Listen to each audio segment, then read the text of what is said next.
If you're a California conservative, a libertarian, a moderate Democrat, believe in common sense, or just a sane person, this is the political podcast for you. It's the California Underground Podcast.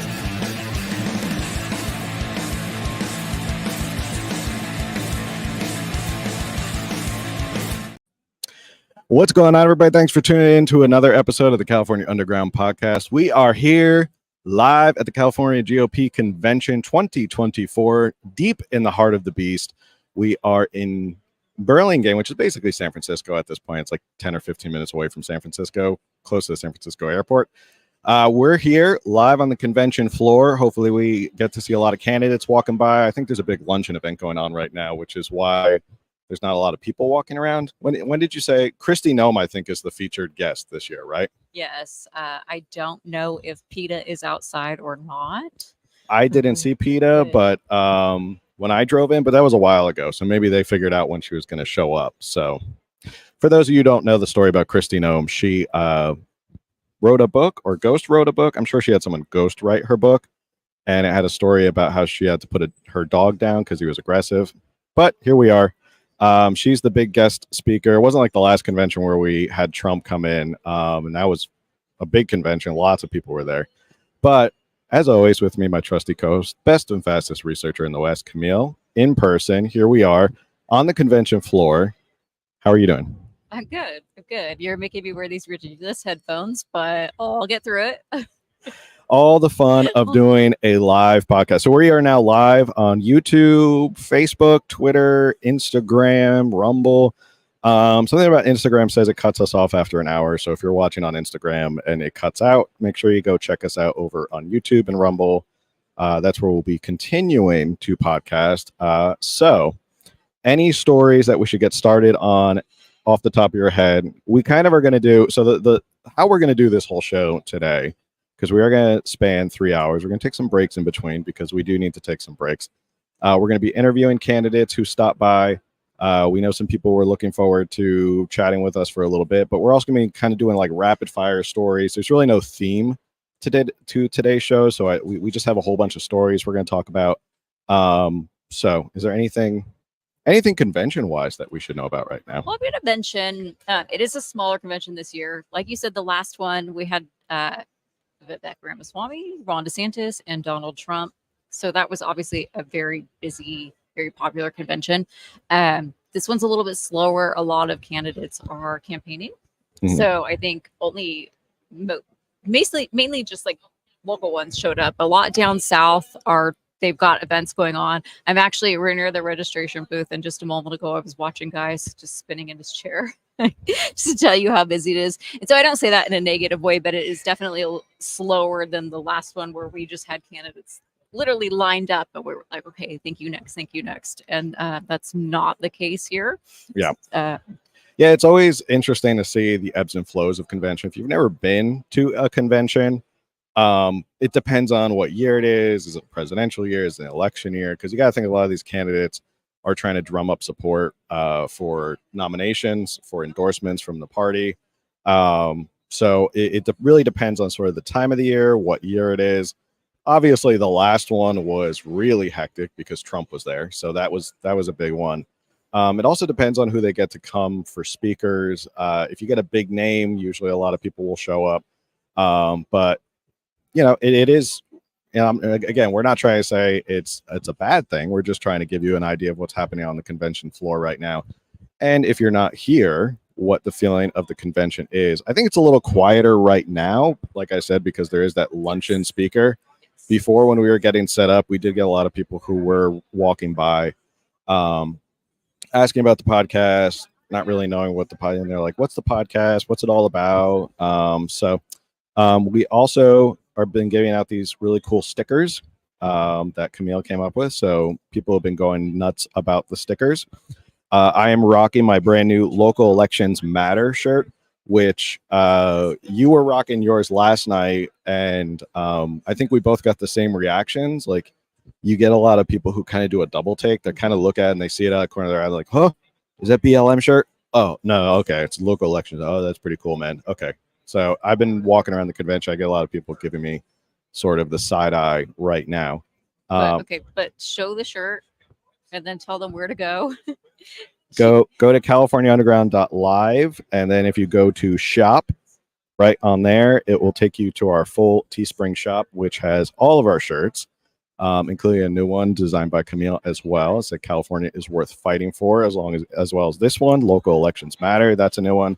It's really soft material too, soft and stretchy, which is good. So yeah, go check it out. We got a lot of other things on there as well. Some other stuff like The Elites Hate You, support or Stop Brownouts, Support Nuclear is one of my favorites. And yeah, I guess we should get the show started. Okay. So what serious topic are we going to talk about? So the first topic that I think is really important to talk about is we'll talk about this one later. Is psychedelics. No, that's not really the first one I want to talk about. I saw he's got these articles I have on his a computer. million tabs open right now, and I'm trying to let's talk about first the fact that the budget deficit that is happening right now is a kind of blessing in disguise, because it stops the legislature from passing all sorts of crazy bills. Yes. For those of you who don't know, states are not like the federal government. The states cannot take on huge amounts of debt. They're supposed to balance their budget every single year. So you can't have states going in the red. They can't have $73 billion in a deficit. So what happens is, we might have our first candidate. We'll come back to this story in a little bit. Hold that thought. Yeah. We might have our first candidate arriving live on the scene as he gets settled in. Come on, sit down, throw on some headphones. Your mic is hot and ready to go.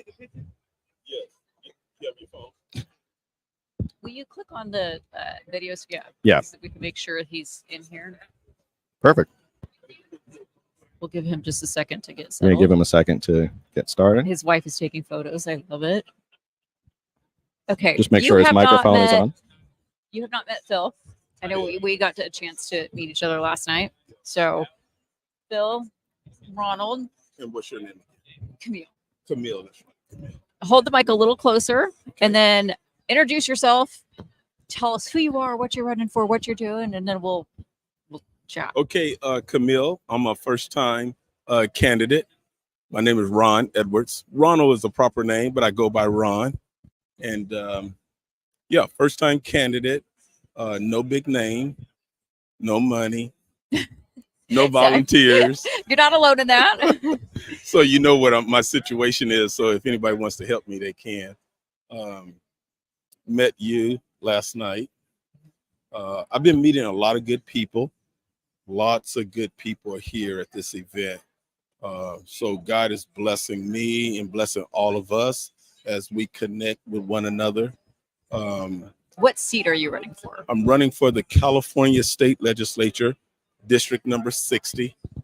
Excellent. And it's a D+24 on paper.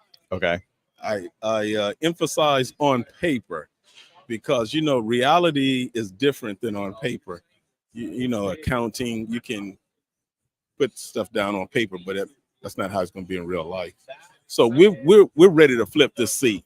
Who are you running against? I'm sorry, I'm not familiar. The Democrat in that seat is named Corey Jackson, African-American black guy, says he's a Christian and gay, wants to defund the police, wants to take children out of the family's home if the mom and dad says they disagree with the kid being a transvestite, just lunacy, and put them in government homes. Foster care. Has anybody seen the results of kids in foster care? You're going to take a kid out of a good home with a mom and a dad? That's insane.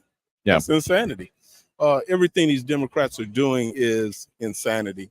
It's totally against common sense. I tell people all the time, you don't need to be a rocket scientist. You don't have to have a degree in public administration. It's common sense. A lot of this stuff is common sense. We know how to live life. We know how to be successful. My wife and I, we've been married 40 years.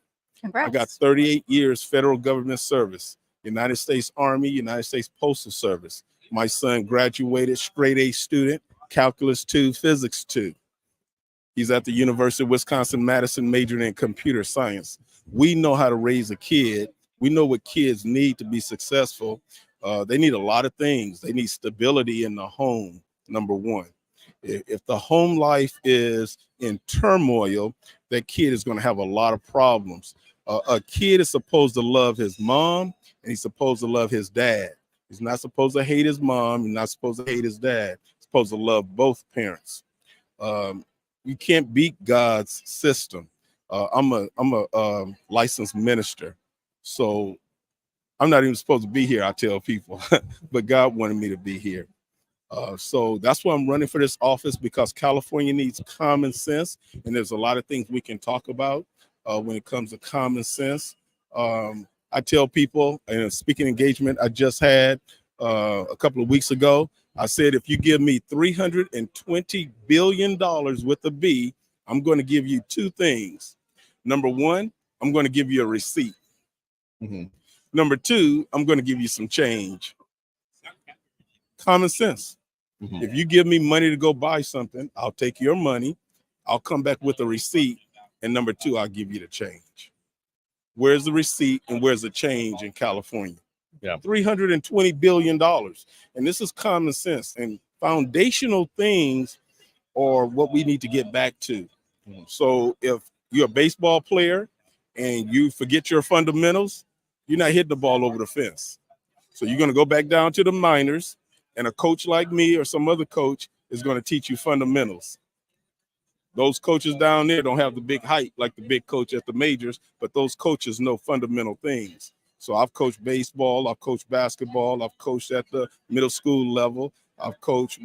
My kid went to Las Vegas, played in summer leagues, and it's fundamentals. Everything in life is fundamentals. You can never forget fundamentals. So if you want to be this great mathematician, you never can forget 0 through 9. Mm-hmm. I don't care if you want to be a great novelist, you can't forget your ABCs. It's fundamental things. 3 times 3 is 9, 2 times 2 is 4. Just fun. You can't forget those things. And so we have a lot of people in society that are offering people solutions, but they don't include the fundamentals. They leave those things out. And so California is going down.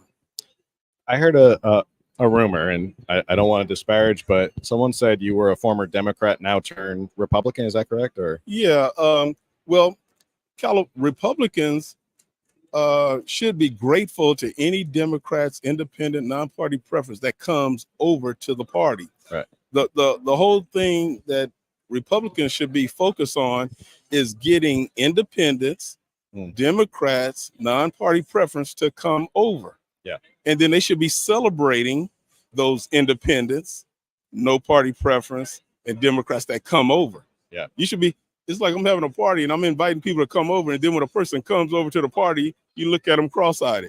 That's ridiculous. So you were a Democrat? In the Black community, what's a large amount of Black and brown people, when they turn 18, you know what they're going to be? Yeah. They're going to be what? Democrats. That's just fundamental. Mm-hmm. Right. That's just the way it is. The Democrats have the Black and the brown, the minorities voting Democrat. We all know that. So why would we be astonished when people come over and they used to be a Democrat? It's ridiculous. I'm always curious, what was it for you that woke you up, if you will? I kind of hate saying that, but to switch parties. Now, how'd you get here? What brought me to the Republican Party is me and my wife got married. I think I was around 26 years old, and I'm working, got a wife. My relationship with Jesus Christ was taking off, meaning that I'm not going to church because of my mom. I'm not going to church because of my dad. I'm going to church because of me. My relationship with Jesus Christ was now a personal relationship. So now God is not for abortion. God is not for homosexuality. So no person talked to me. Nobody convinced me to come over to the Republican Party. My relationship with Jesus Christ brought me over to the Republican Party. So I started voting for Republicans in 1984. I tell people I'm a Ronald Reagan Republican. Mm-hmm. So that's when I started voting Democrat. I didn't change my party because I wasn't a political person. Mm. I just started voting different. Yeah. I've been voting for Republicans since 1984. Okay. Yeah. And so just recently, because of all the chaos that's been going on, I'm watching our country get invaded. I'm watching our country go down the tubes. I'm watching our citizens lose their individual freedoms. You can't go to a job unless you take some drugs. Are you kidding me? So then I started getting activated and I found the Republican Party. And as I started getting more involved in political things, then I changed my party. Okay. But I had no need to change a party because I wasn't politically active. I just voted. Got it. Okay. So now I had to change. I changed my party because now I'm getting politically active. Yeah. So you had mentioned that it's 20 plus D. 24. 24. So obviously you have you know the numbers. If you have an uphill battle in terms of reaching across the aisle, like we're talking about, like Absolutely. you have to reach across the aisle, and I think there's a lot of people who maybe vote D or vote Democrat just as a reflex, or that's just part of they grew up and that's the culture. What's your plan to kind of reach out to disenfranchised Democrats and independents? No, good question. And once again, the Lord has been my guide in life. He really has. Jesus is a personal savior. In other words, he speaks to you individually. What he tells Peter, he might not tell Paul. What he tells one person, he might not tell another person. But it was my relationship with God that got me involved in this kind of thing. So what God has prepared me to do is to speak to the Black Christians, because that's what I am, Black Christian. So this is what I tell them. I say everything we preach about, everything we teach about, everything we pray about, everything we teach our kids, everything we say we believe, why do we go and vote for men that legislate just the opposite? That's a great point. That's just a straightforward message. Those 5 points. We preach it, we teach it, we teach our kids, we pray about it, and we believe those things, and then you vote for men that legislate just the opposite? Yeah. That don't make sense. It don't make common sense. I'm the common sense candidate. And do you see a positive response to that message? Do you see people kind of picking up on that? Absolutely. It's like chopping down a tree. I like your card. Sorry, you're Thank you. talking. I'm going to get his card. I'm the common sense It's candidate. well. I don't know how well they can see that, but it's well designed. Thank you. I'm the common sense candidate. So it's like chopping down a tree. Like if I was back in the military and I was in Kansas and I'm in waist deep snow, we have to chop wood to make fires in Kansas. And so I'm chopping wood and chips are coming off and I'm getting people, and Black men more than any other dynamic demographic are coming over to the Republican Party. Not the Black women, it's the Black men. Everybody should know that. We're conservative. Mm-hmm. We're conservative as a group. We're conservative. It doesn't mean that you got liberals and progressives and chaos going on, but nothing is 100%. Right. But the Black men especially are coming over. So now, as men, we don't talk to people. We go to the marketplace or we go wherever, shopping, whatever. We're not talking to anybody. We just kind of minding our own business. So now what God has done with me, he's prepared me. So now last time we was in Costco, me and my wife was together. She was pushing the basket. She ended up way down the aisle and I was still talking to a guy. So now I'm talking to people at the gym. Mm-hmm. I'm talking to people at Costco. Wherever I go, I'm talking to people. God has prepared me to do that.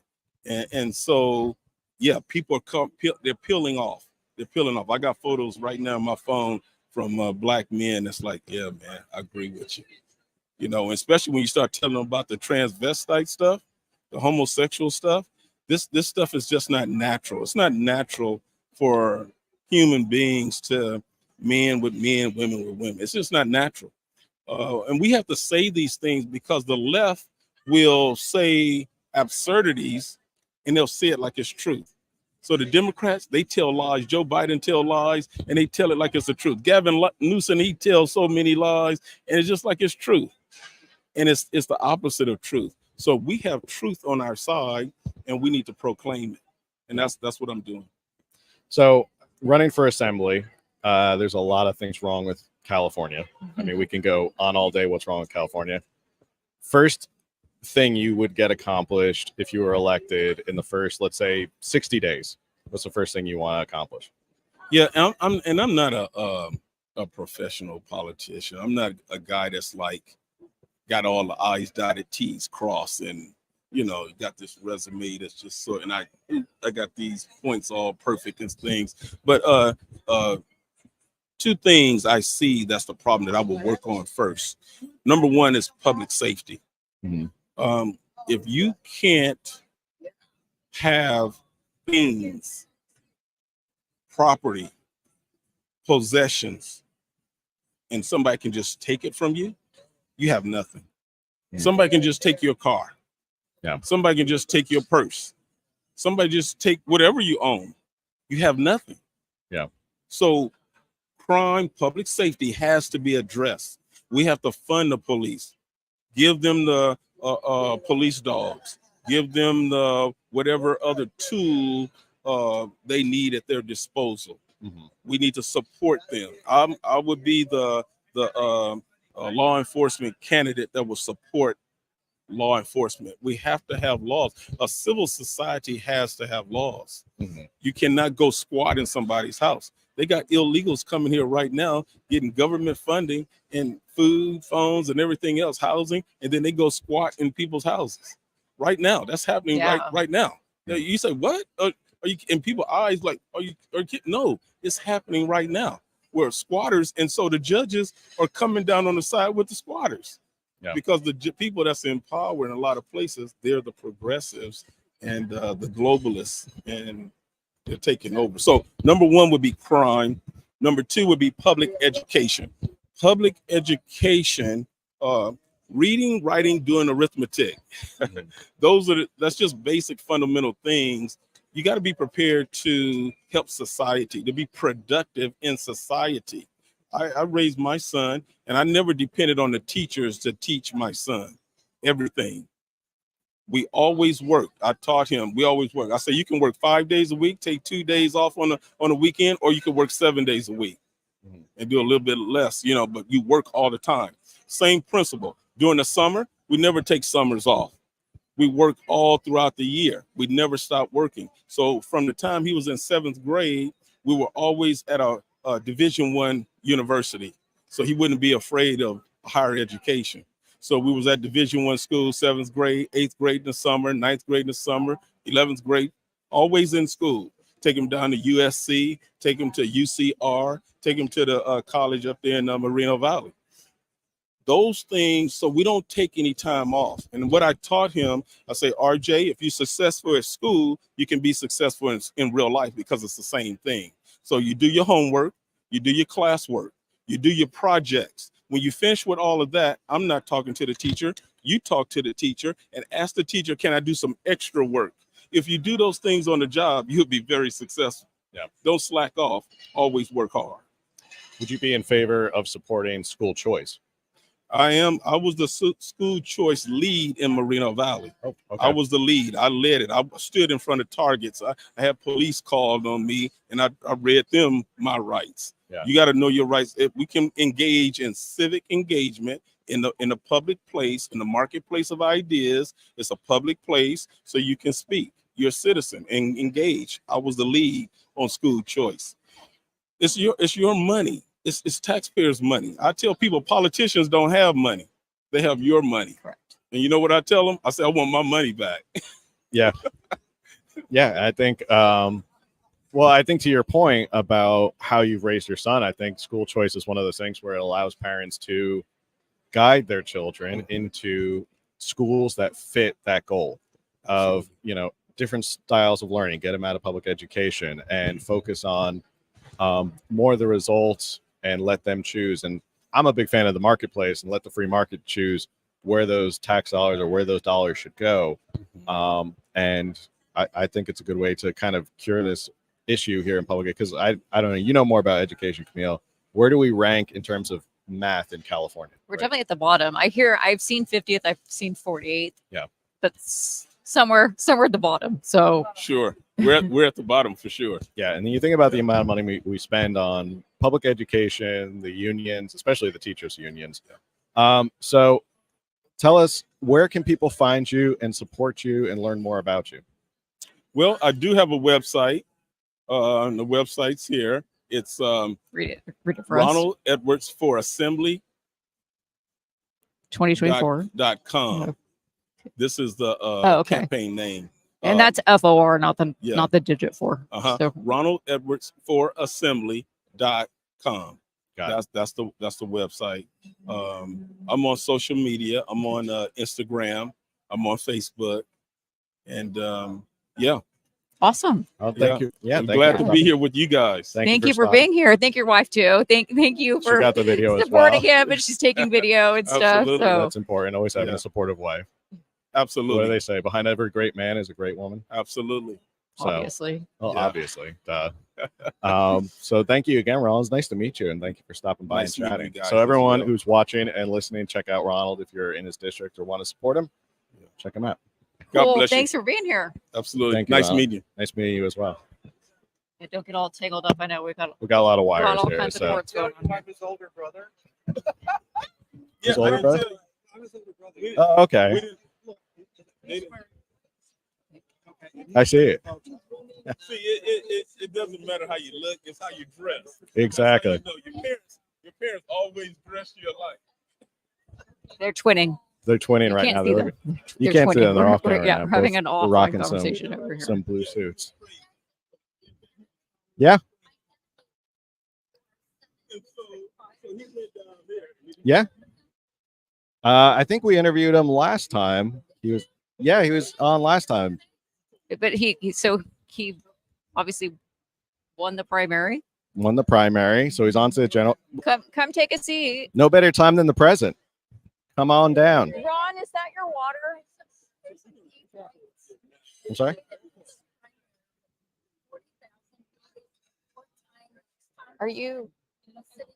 Is that you? That's great. Are you able to put these on over your hat there? I don't know if you want to take off your hat and then. Great. Sorry, hold on. Great. Okay, so we got. Is it Jim? This isn't him.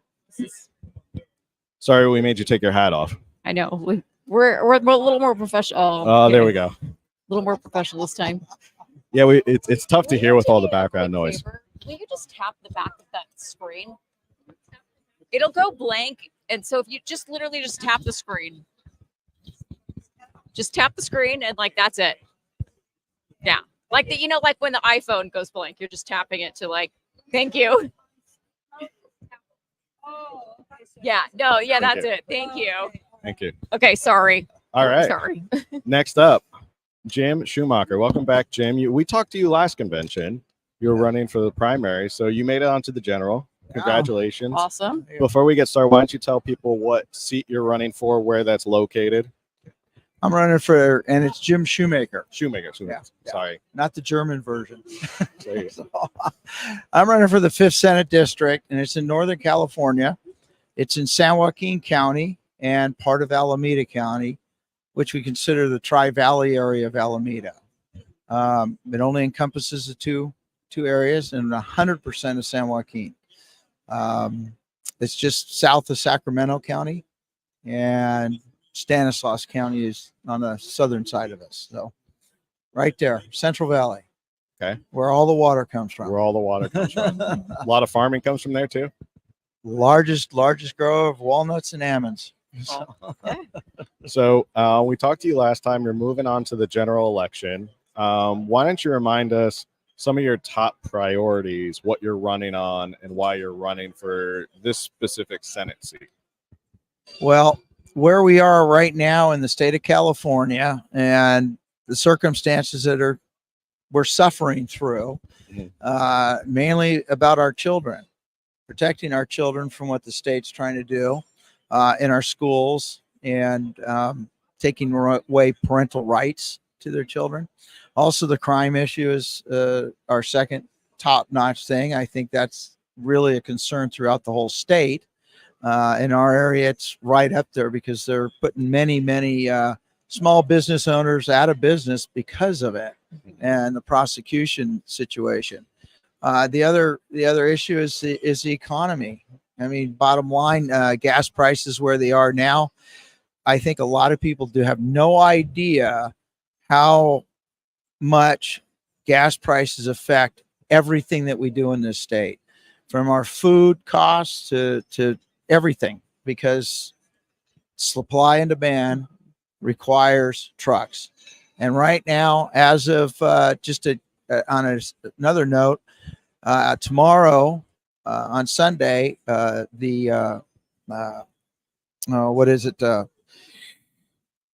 I just went blank on our California environmental guys. What are they? The CARB regulations will kick in, and a number of trucking companies will now not be allowed to utilize their trucks because they are using engines over 2010 or older. And so that's going to affect hundreds of small business owners that have maybe 2, 3, from 1 to 8 trucks, which is a lot of guys that do a lot of delivery services for the construction industry and other areas. Wait, can I interrupt you real quick? Can Go we ahead. talk about how backwards that is? That we are this, we need to be clean and we need to recycle. We need to all these things, and yet they're wanting to just throw all these engines into a landfill, basically. I'll go back a little farther. Back in the 90s, I had a trucking business back in the 80s. My truck got 4.5 miles to the gallon, whether it was loaded or empty, going uphill or downhill. I don't care. In the 90s, we started to improve fuel mileage on our semis quite a bit. And towards the end of the 90s, early 2000s, our trucks were getting anywhere from 10 to 14, 15 miles a gallon. With all the new regulations that CARB kicked in, all of a sudden those numbers dropped half, went back to 5, 6 miles to the gallon.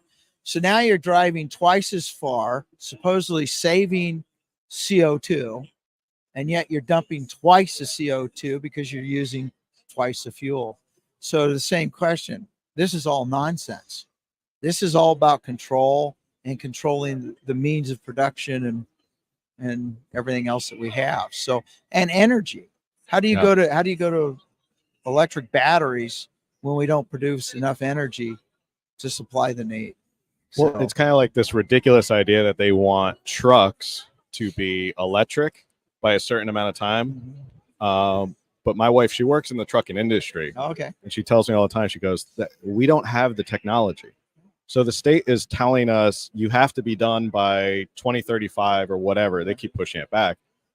But the technology isn't even close to being developed. They don't have it. So I don't think people realize if you cut off trucking in the state of California because of this alternative goal of green energy and all that, you think groceries are expensive now? You go to the grocery store now and you think inflation's bad. Wait until trucks can't come and deliver the food. Exactly. We'll be a food desert here in California. Oh, yeah. We won't be able to have anything. No. And it's one of those like nearsighted policies that comes out of Sacramento, right? Well, this is to me, this is all by design. This is control. This is not some idiot. We do have those, but you have too many of them that are sitting there by design, creating this chaos that we have. Because how do you take a semi truck? Needs 2 batteries. They're 8,000 pounds each. So now you got 16,000 pounds of battery in a truck, and they're trying to get waivers from the federal government so that they can haul. We roughly are on an 80,000 pound basis for our trucks. That's what we can haul. Yeah. And they're trying to get a waiver now for these trucks so they can make up the difference of the less amount that they can haul. Now that same truck only can go 150, maybe 200 miles, and then it's going to take almost 24 hours to recharge it. Yeah.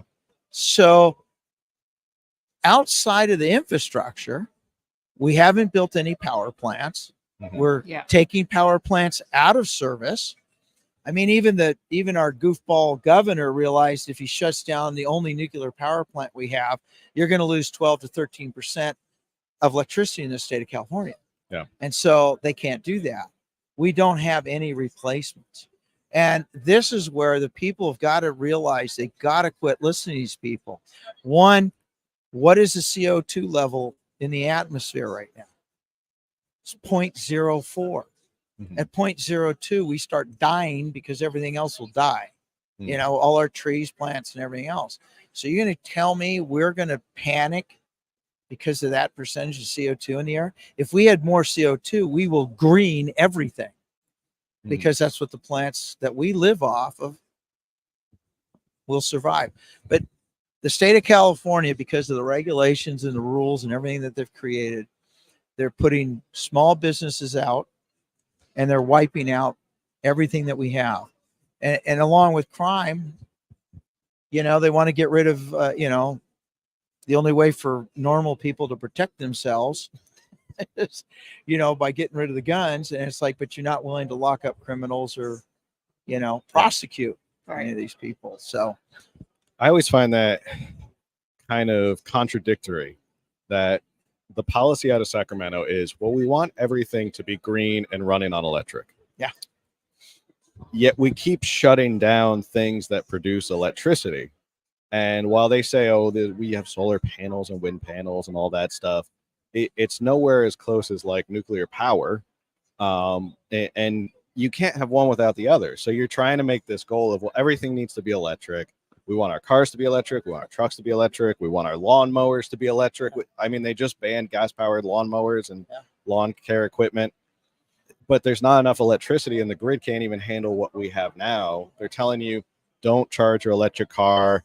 Don't turn on your AC when it gets hot. So it always seems contradictory that they're shutting down the amount of electricity we have, but then also saying, but you're also required to have literally everything be electric. So wasn't it just last summer where they had the announcement of shutting down another power plant, and literally 24 hours later, please don't charge your vehicles? Yes. Yeah. They were telling them, like, because we can't.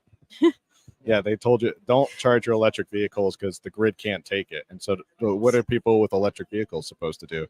Just not go to work, I guess? I don't know. Well, you know, but and this goes back to the foolishness of this, of government thinking they can run everything. Yeah. And like I said, it is by design. That's what they're doing, create the chaos. We need to go back and build nuclear power plants. We need to put in gas-fired generation, which could be up and running a lot quicker. Mhm. And two, go to hybrids or others. But the idea that we're empowering and making China very wealthy with the idea of solar and wind, because all those components come from China.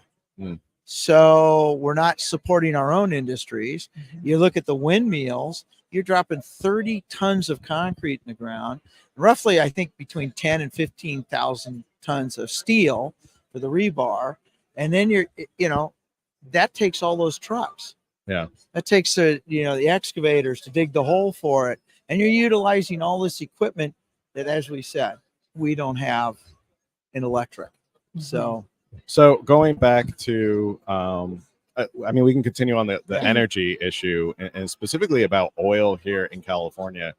What's your thoughts on the fact that we are basically an oil, what do they call it? An oil island, even though we have a number of refineries and we have oil in California.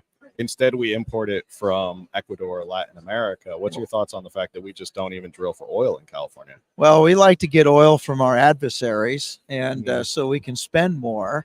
And then when you start to look at the idea of the shipping aspect of it, California only looks at the pollution from the ship 12 miles out. Yeah. And it's like going, okay, hold it. But that ship left Venezuela or wherever it's coming from. And traveling, and you're going to only account for that. I'm a drill baby drill, man. We got more oil, natural resources in the state of California. There's no reason we can't build this industry up again.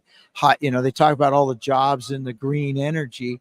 Well, yeah, in China, but we got great jobs here in the energy. area. I mean, all over this state, and we know how to do it cleanly. This is what's nuts. I mean, you're going to have us go back to burning wood, and stuff to stay warm. I No, mean, they outlawed wood burning fireplaces, so no, you can't do You that. can't even build houses with wood fire. well, I know it's ridiculous because I grew up with a fireplace, so Same. and the thing, yeah, and it's like, you know what? We'll come in with a burning stove and put a hole in the wall and get that thing working. Illegal. Yeah. Yeah, well, and that's the other thing. Think about that. They're training our children and others to tell on their neighbors, Mhm. because we have a program in the, with the Environmental Air Resources Board, 800 number, call us if your neighbor's burning, and it's like, this is insane. Teach people to be communists. Yeah. So Yeah. So, question I like to ask all candidates: you get elected, it's your first 60 days. What's the number one priority? try to find who we can work with. Okay. Try to make as quick a relationships as we can, and then frame the argument to our favor instead of letting others frame it for us. And I think we can accomplish that if we have more like-minded people that get elected, to where quit looking like we can't do something. We can put pressure, and that's utilizing we the people again to do that. Shannon Grove has been successful in moving the arrow for our children and others, to the point that even Gavin Newsom's calling, how do I help get that through? Yeah. That type of approach is what we Republicans need to be better at. Yeah. And that's what I'm looking at. I'm in my district right now. I have people that are Democrats, declined to states, independent, and they're either switching parties or they're voting for us. We've reached across lines. After the primary, I have the highest vote count out of everybody in the region. I'm the number one on the ticket, and my numbers outdid a number of other Republicans that were thought to be better shape because they had more money. And our numbers are so up there because we got so much crossover vote. Yeah, So we've penetrated every group you can come up with, and they see it. And so we're on really good track right now to take this seat. So Awesome. So Very we're cool. we're now just looking for funding, financing, and all that good thing. And, Yeah. As you every know. candidate always is, right? well, it is, and it's a Door challenge. knockers, Oh, yeah. phone callers. Yeah, Yeah. everything costs money, but we're blessed. We got a lot of great volunteers on my team, and as we're doing it, we're out there every day and everywhere. Today, there's a couple events going on. We got representatives at every one of them. Is this area your district? No, Okay. my district is straight east from here. Okay. So, I'm yeah. from Southern California, and I'm Yeah. not that familiar with. Yeah. Well, I was born in Southern California, so Oh, okay. San Pedro, Okay. down there in Down Palos by- Verdes. yeah. Okay. Yeah, I'm from. I'm from San Diego, but I went to Yeah. college in Stockton, so I'm familiar with. Oh, there you go. UOP. Yes. Okay. UOP, good old UOP. UOP, the campus is beautiful. Yeah. Stockton, the city, needs a little bit of work. Yeah. But where can people go and find you and support you, and They could go reach to out for volunteers and whatever? shoemakerforsenate.com. That's our webpage. And you can go for, I believe, shoemakerforsenate at gmail.com. And just look us up. Everything's on there. And, no matter where you are in the state, you can certainly send a check or help fund. And we're reaching out all over the state, and we're having pretty good success with that too. Good So, for you. we are, even the Republican Party of California considers us the one seat that we'll take back. Oh wow! So I mean, we're there. So you got a lot of support. We got the support. We just need some finances to Yeah. kick in the rest of it. Yeah. you know? Well, congratulations So, for that's a big feat. It And also is. just thank you for running. Oh yeah. It's also a whole. And flipping seats is important. I think people need to realize that. Well, we need to take every seat we can. Yeah. And we need to start this process going back the other way. Mhm. And a lot of people go, well, it's only, there's 8 seats that are Republican right now in the state Senate out of 40. Okay. Right. And I can tell people, I said, this isn't going to be a one-time win everything.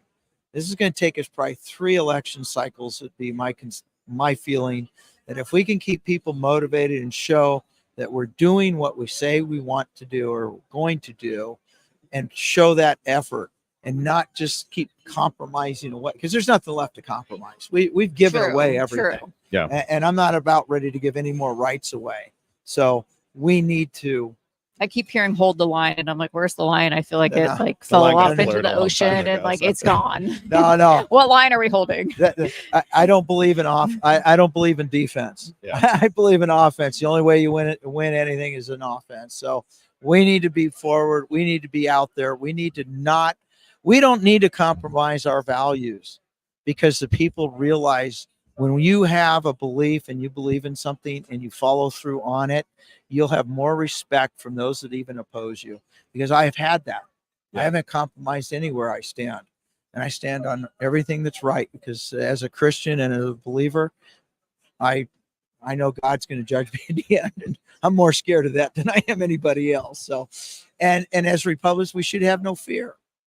You Yeah. know, we need to move forward, and we can win, and our campaign can win, and we're trying to help other campaigns at the same time by working together so we can be out there and utilize all our efforts Yeah, to absolutely. move forward. Yeah, I think people, especially in California, need to realize if you want the insanity to end, you have to chip away at the supermajority in Yeah. Sacramento. That's You do. That's Yeah. the bottom line. Exactly. And that's where, my district encompasses almost every group you can come up with. I don't think there's anybody we don't have within our group, and every demographic. And we've crossed every demographic in that for Right. support. And it's because of what is happening. A lot of it is. I mean, people that have been lifelong Democrats, they're crazy. Yeah. I can't support them anymore. But the children is really one of the biggest issues. This transgender thing, they're going to convert you and all that. It's like that galvanizes families that you'd never think would come our way. Yeah. And they're jumping on that too. So, it's a fight. Yeah. Me, I'd rather be on my motorcycle riding cross country. That sounds pretty good too. Just Is it electric? No. riding away from California on your motorcycle. Yeah, I like that fuel thing that it takes me only a couple seconds to put in the bike and keep going. So Yeah, Yeah. I hear you. We just bought or leased a new car. It's a hybrid. It's a plug-in hybrid electric. oh really? And I'm still getting used to the whole culture of plugging in, and even a hybrid still takes 3 hours to charge, and it's not even full electric. It's just, Yeah. and you go to a commercial charger, it took 3 hours to do so. So you want your trip to take all day instead of maybe a couple hours. Yeah, Yeah. well, we got to figure out a way to maybe do some overnight charging. But Jim, thank you so Thank much. you guys. Best of luck. Hope Pleasure. you flip that seat for us. Thank you for coming Thank you. on. And thank you you for for coming. running. Thank you for coming Thank you. back. God bless you guys. Yeah. Have a great day. And it's Shoemaker for the number 4 Senate.com. There you go. Thank you. Thank you, Jim. Awesome. Yeah, don't get all tangled up. But so many cords going on back here. This is the hard part, is stepping Yeah. out of here without pulling the entire table of cords. Oh, you're very welcome. Thank you.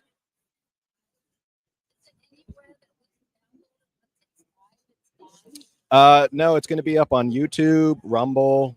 You can go find the video. So, and we're probably going to clip the videos specifically for interviews and stuff like that. Yeah, thank you. Thank you, Jim. All right, so coming up on the top of the hour, I don't know if the lunch thing has let out yet. It does kind of seem like, I don't know, maybe I'm imagining. It looks like some people are kind of floating Is out there here. food? Is there food? Is there food? Is there food? That way people are floating out here. So we're coming up on the top of the hour. We'll probably take a 10-minute break at the top of the hour just to give ourselves a break from talking. So two good candidates. Jim is especially an interesting Senate seat. I didn't know that it was a flippable seat, so that's always exciting to hear. I think people need to figure out who, these are the seats. If they are flippable, then people should be focused on it. Hence why I wear this shirt. Local elections do matter. And it's so true that if you want to change things in California, no offense to people who run for Congress or federal office, you change California at the legislature. You have to kind of break that supermajority. So getting someone to flip a seat like Jim in a competitive district is really important. There's a whole bunch of seats that I think maybe it's like 10 or 12, I think, seats that they believe are pretty competitive this year that they can flip. So it doesn't seem like a lot, but it does make a difference. Makes a difference. Yeah. Um, I know. I feel like I say it every time just because you never know who's listening. And Gavin Newsom is a mess. Yes. Yeah. But if we can stop the supermajority, we can flip the supermajority. He's not going to have all those crazy bills coming to his desk. He's not authoring the bills. Gavin Newsom, he's signing them, yes. But if we can stop them before they even get there or stop so many from getting authored, we can make a huge difference. And so that's why it's so important to flip these seats. Yeah. And I mean, I'm not a huge nerd on the terms of like what happens. I'm sure there's people who understand the procedural rules.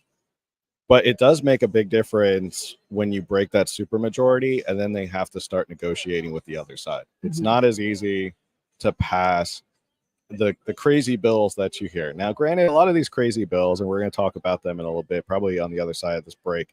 A lot of these bills do get held up because they are a little too crazy. They sound crazy because they get introduced in the legislature, and that's what the news picks up. They go, oh, California is passing this crazy bill, or they're trying to get this bill through the legislature. But those bills don't even really have a chance if the supermajority is gone. And that's where it has to first start. It has to first start with the supermajority. It has to start in the Assembly, it has to start in the Senate. And it forces them to kind of reach across the aisle and actually work with other people. So I like what Jim said when you asked him about his first 60 days, and he said, find who you can work with. Yeah. Because if you start reading all these bills every so often, we actually do have co-authors that are Democrats and Republicans on bills. And so it's possible. It is possible to work with the other side. So I like that he said, find who you can work with and start there. Yeah. And I forget who it was we had on, but I do remember someone who came onto one of the episodes and talked about how behind the scenes, there are a good amount of Democrats in Sacramento who will come up to Republicans and say, like, you know what, I actually do support your bill. And I think this is a good bill. But if I vote for it, the Democratic Party or the unions like come crashing down on me. But there are Democrats, like not every Democrat in Sacramento is Scott Wiener. Right. Not every Democrat is Alex Lee or Buffy Wicks or anybody like that. There are a lot of moderate Democrats who are in moderate districts, who are in inland districts that maybe have been former like districts with a lot of oil workers and stuff like that. I can't remember the name of the one Democrat who voted against, what was it? There was one Democrat who voted, against the, gosh, why is it escaping me now? The oversight, the windfall tax remember when Newsom was pushing that? Yeah.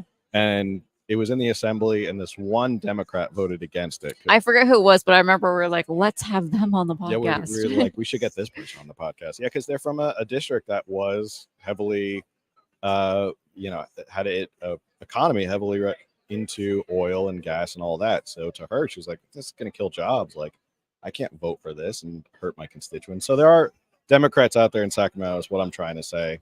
And yeah, Jim nailed it. I mean, that's when you get there, you're way outnumbered, but reaching across the aisle is very important. Figuring out who you can work with to get things passed, or, just trying to make some sort of change in Sacramento makes a big difference. So with that said, we're going to take a short little break now to give us some time to maybe see who's coming out, maybe grab some more candidates if we can, or just have a drink of water. We'll be back in a couple minutes. So hold on. Let me pull up. I should have pulled this up before. And again, we're live here at the California GOP Convention 2024. So we're going to be coming back in just a little bit. yeah, on the other side of this break.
All right, what's going on, everybody? We are back live after our little lunch break. We were talking to some candidates as well. We had Jim Shoemaker on before, who's running for California State Senate. Again, we're live here at the California GOP Convention 2024 up here in the belly of the beast in San Francisco in the Bay Area. So yeah, I forgot what I was going to say. Well, we were talking about, you had an article up. Right. We kept like trying to talk about it. Right.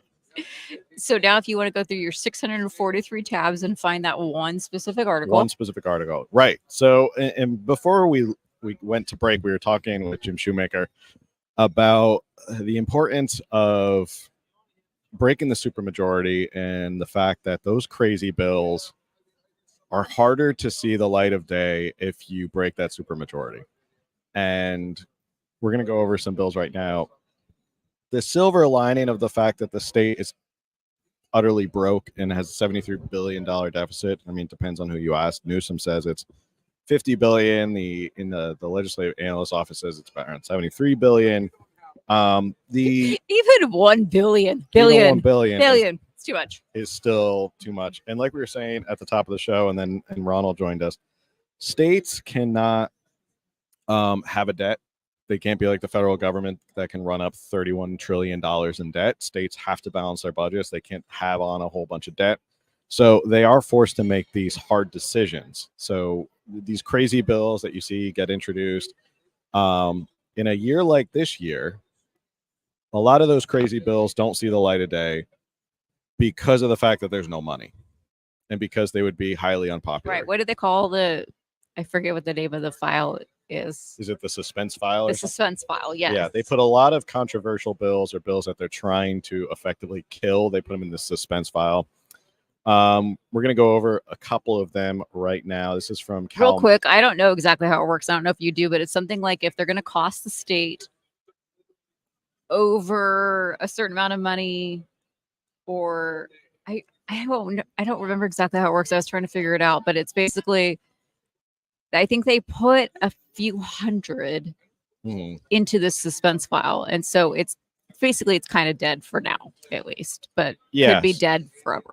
So yeah, a lot of these bills that are superfluous, nice $10 word, superfluous or sort of like pie in the sky leftist ideas that need a lot of money, they end up in this file. They got to make hard decisions, and they die. They don't go anywhere after that because hard choices have to be made. There's not money for everything. There's already a huge shortfall. Even Newsom's magical mathematical way of trying to balance the budget with the budget that he proposed, I think he's still like $20 billion short of like what is proposed with all the cuts that he's proposing. Yeah, we're not going to get into this, I don't think, No. but I want to throw out that on Thursday's podcast, the May 16th episode, we actually discussed the fact that after trying to and successfully passing Prop 1, which is billions more for homeless, Newsom is now cutting homeless funding because there's no money.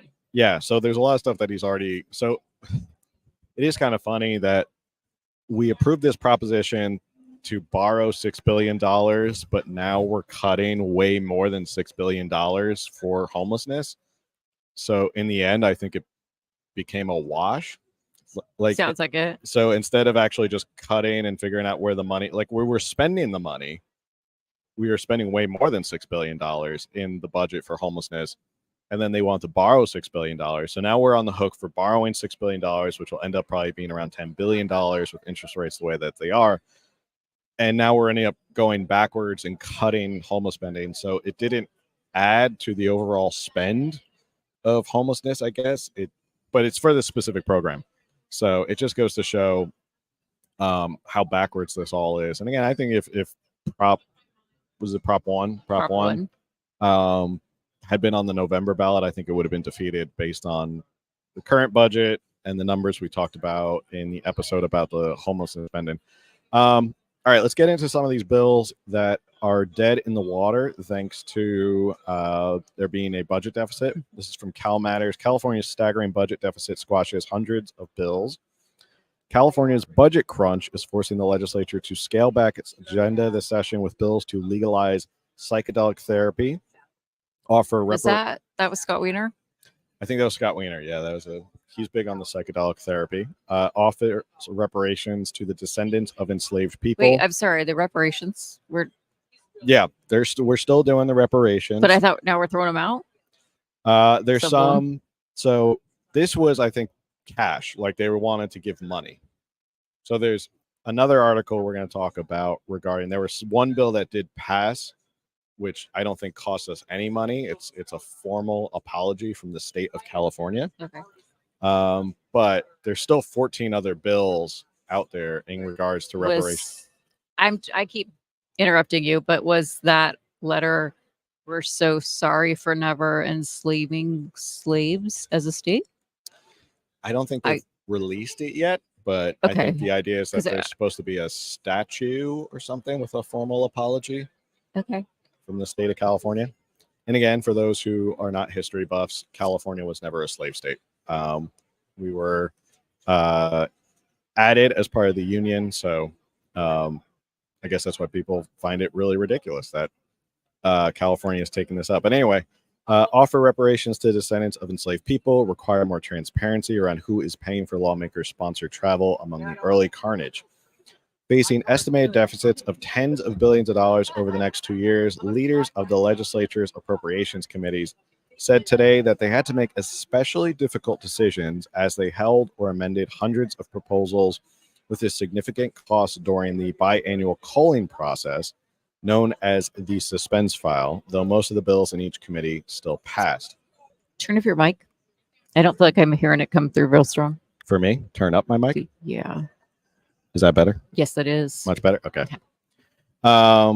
Of the 341 bills of the Senate suspense file, 87 or about 25.5% were held in line with the average over the past decade, but another 121 were amended even as they advanced to the floor ahead of the crucial deadline next Friday for measures to pass their House of Origin.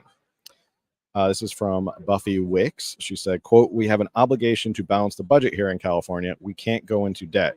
Oh. Wicks told the reporters after the hearing, where she killed another attempt to establish single-payer healthcare system in California, a policy she was supposed to, she supported in the past. Quote, "We needed to be responsible for taxpayers' monies, so that's why we had to make tough calls today." So I don't know if the Freudian slip was on purpose, that she said we have to be responsible with taxpayers' money, which is why we're not going forward with single-payer healthcare. I don't think she meant it that way. There are some people who are like, wait a second. Supporters of single payer healthcare are like, wait a second, this is supposed to save the state money, but the fact that they act single payer healthcare when they needed to save money is kind of telling, as is. With more than $30 billion in cuts to the education, public health, environmental, and other programs in the next 2 years on the line, Newsom is likely to have little appetite this year for pricey new legislation. He has already urged discipline over the past 2 sessions, as California's finances softened, vetoing dozens of bills that he said would add unaccounted costs to the budget. The suspense file, where all legislation with a major fiscal impact is considered concurrently and dispensed with a rapid-fire hearing, has also long provided the legislature with an easier way to kill controversial or undesirable bills. So there's another list of other bills that I want to go over. Okay, so you asked about reparations in terms of these cuts and everything that's happened.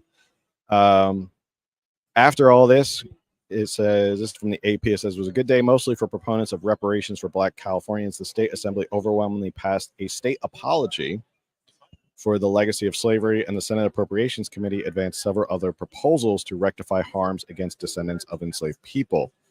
Key proposals to establish an agency to administer reparation programs and help Black families research their family lineage to pay black families for land that was taken unjustly through eminent domain, and to create a state fund for reparation programs, all advanced. But bills to give property tax and financial assistance to descendants of enslaved people were held by the Senate committee. State Senator Stephen Bradford of Los Angeles area Democrat who authored the bill said that was largely because of the state's budget problems. So some things came through for reparations. Not everything came through for reparations. The formal apology seems to be the overwhelming thing. This other agency, which I actually attended a speaker about it the other day, talking about this agency and how it's going to go into effect. And she was a law professor, and she keeps track of all this stuff. And her worry is that even if it does pass, it's not something that could likely be struck down in court.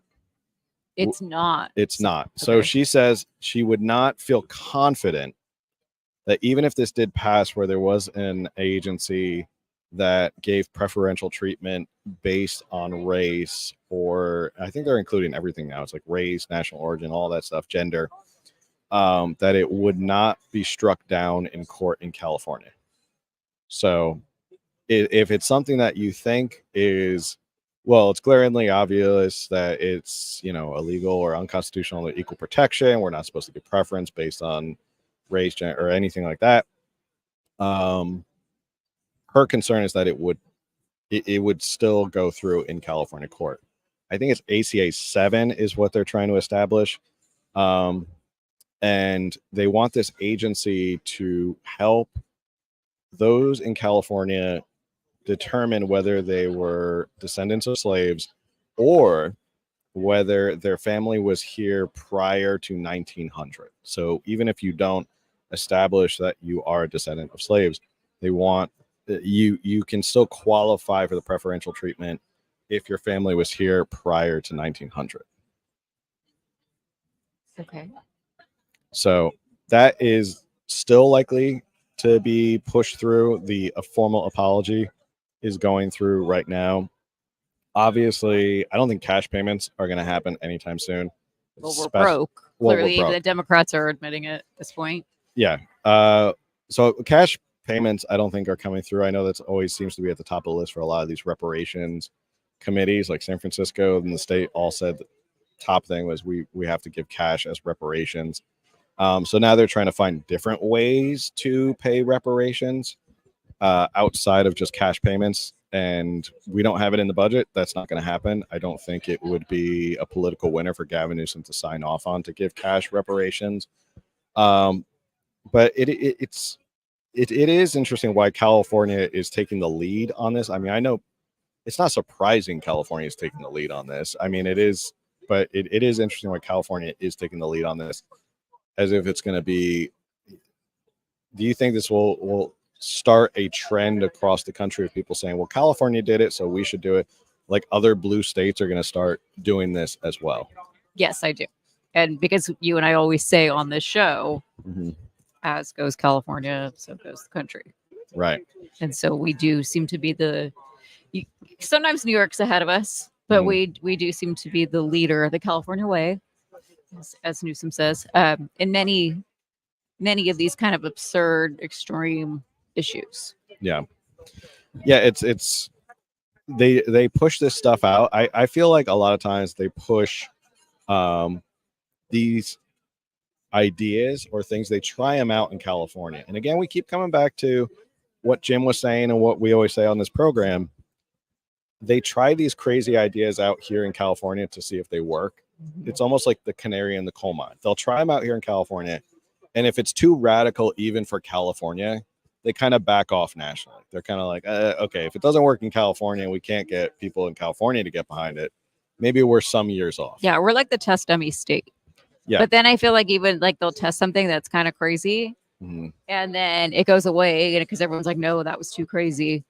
But then give it 4, 5, 6 years, and they've slowly kind of chipped away at it, and then all of a sudden they bring it back, and it's like not as extreme. It feels like not as extreme because we've slowly kind of like, oh, okay, that didn't work, but let's tier one. It's just exactly. And they try and yeah, and it seems like in California we get all excited because we can defeat bills or bills die in these suspense files like the single payer healthcare. It's not dead forever. Like Right. they're gonna bring it back every single year that they can. That's gonna be a big push for So sure. like every year there's going to be a push for single payer health. And I think you and I can even admit healthcare's a mess. It does need reform.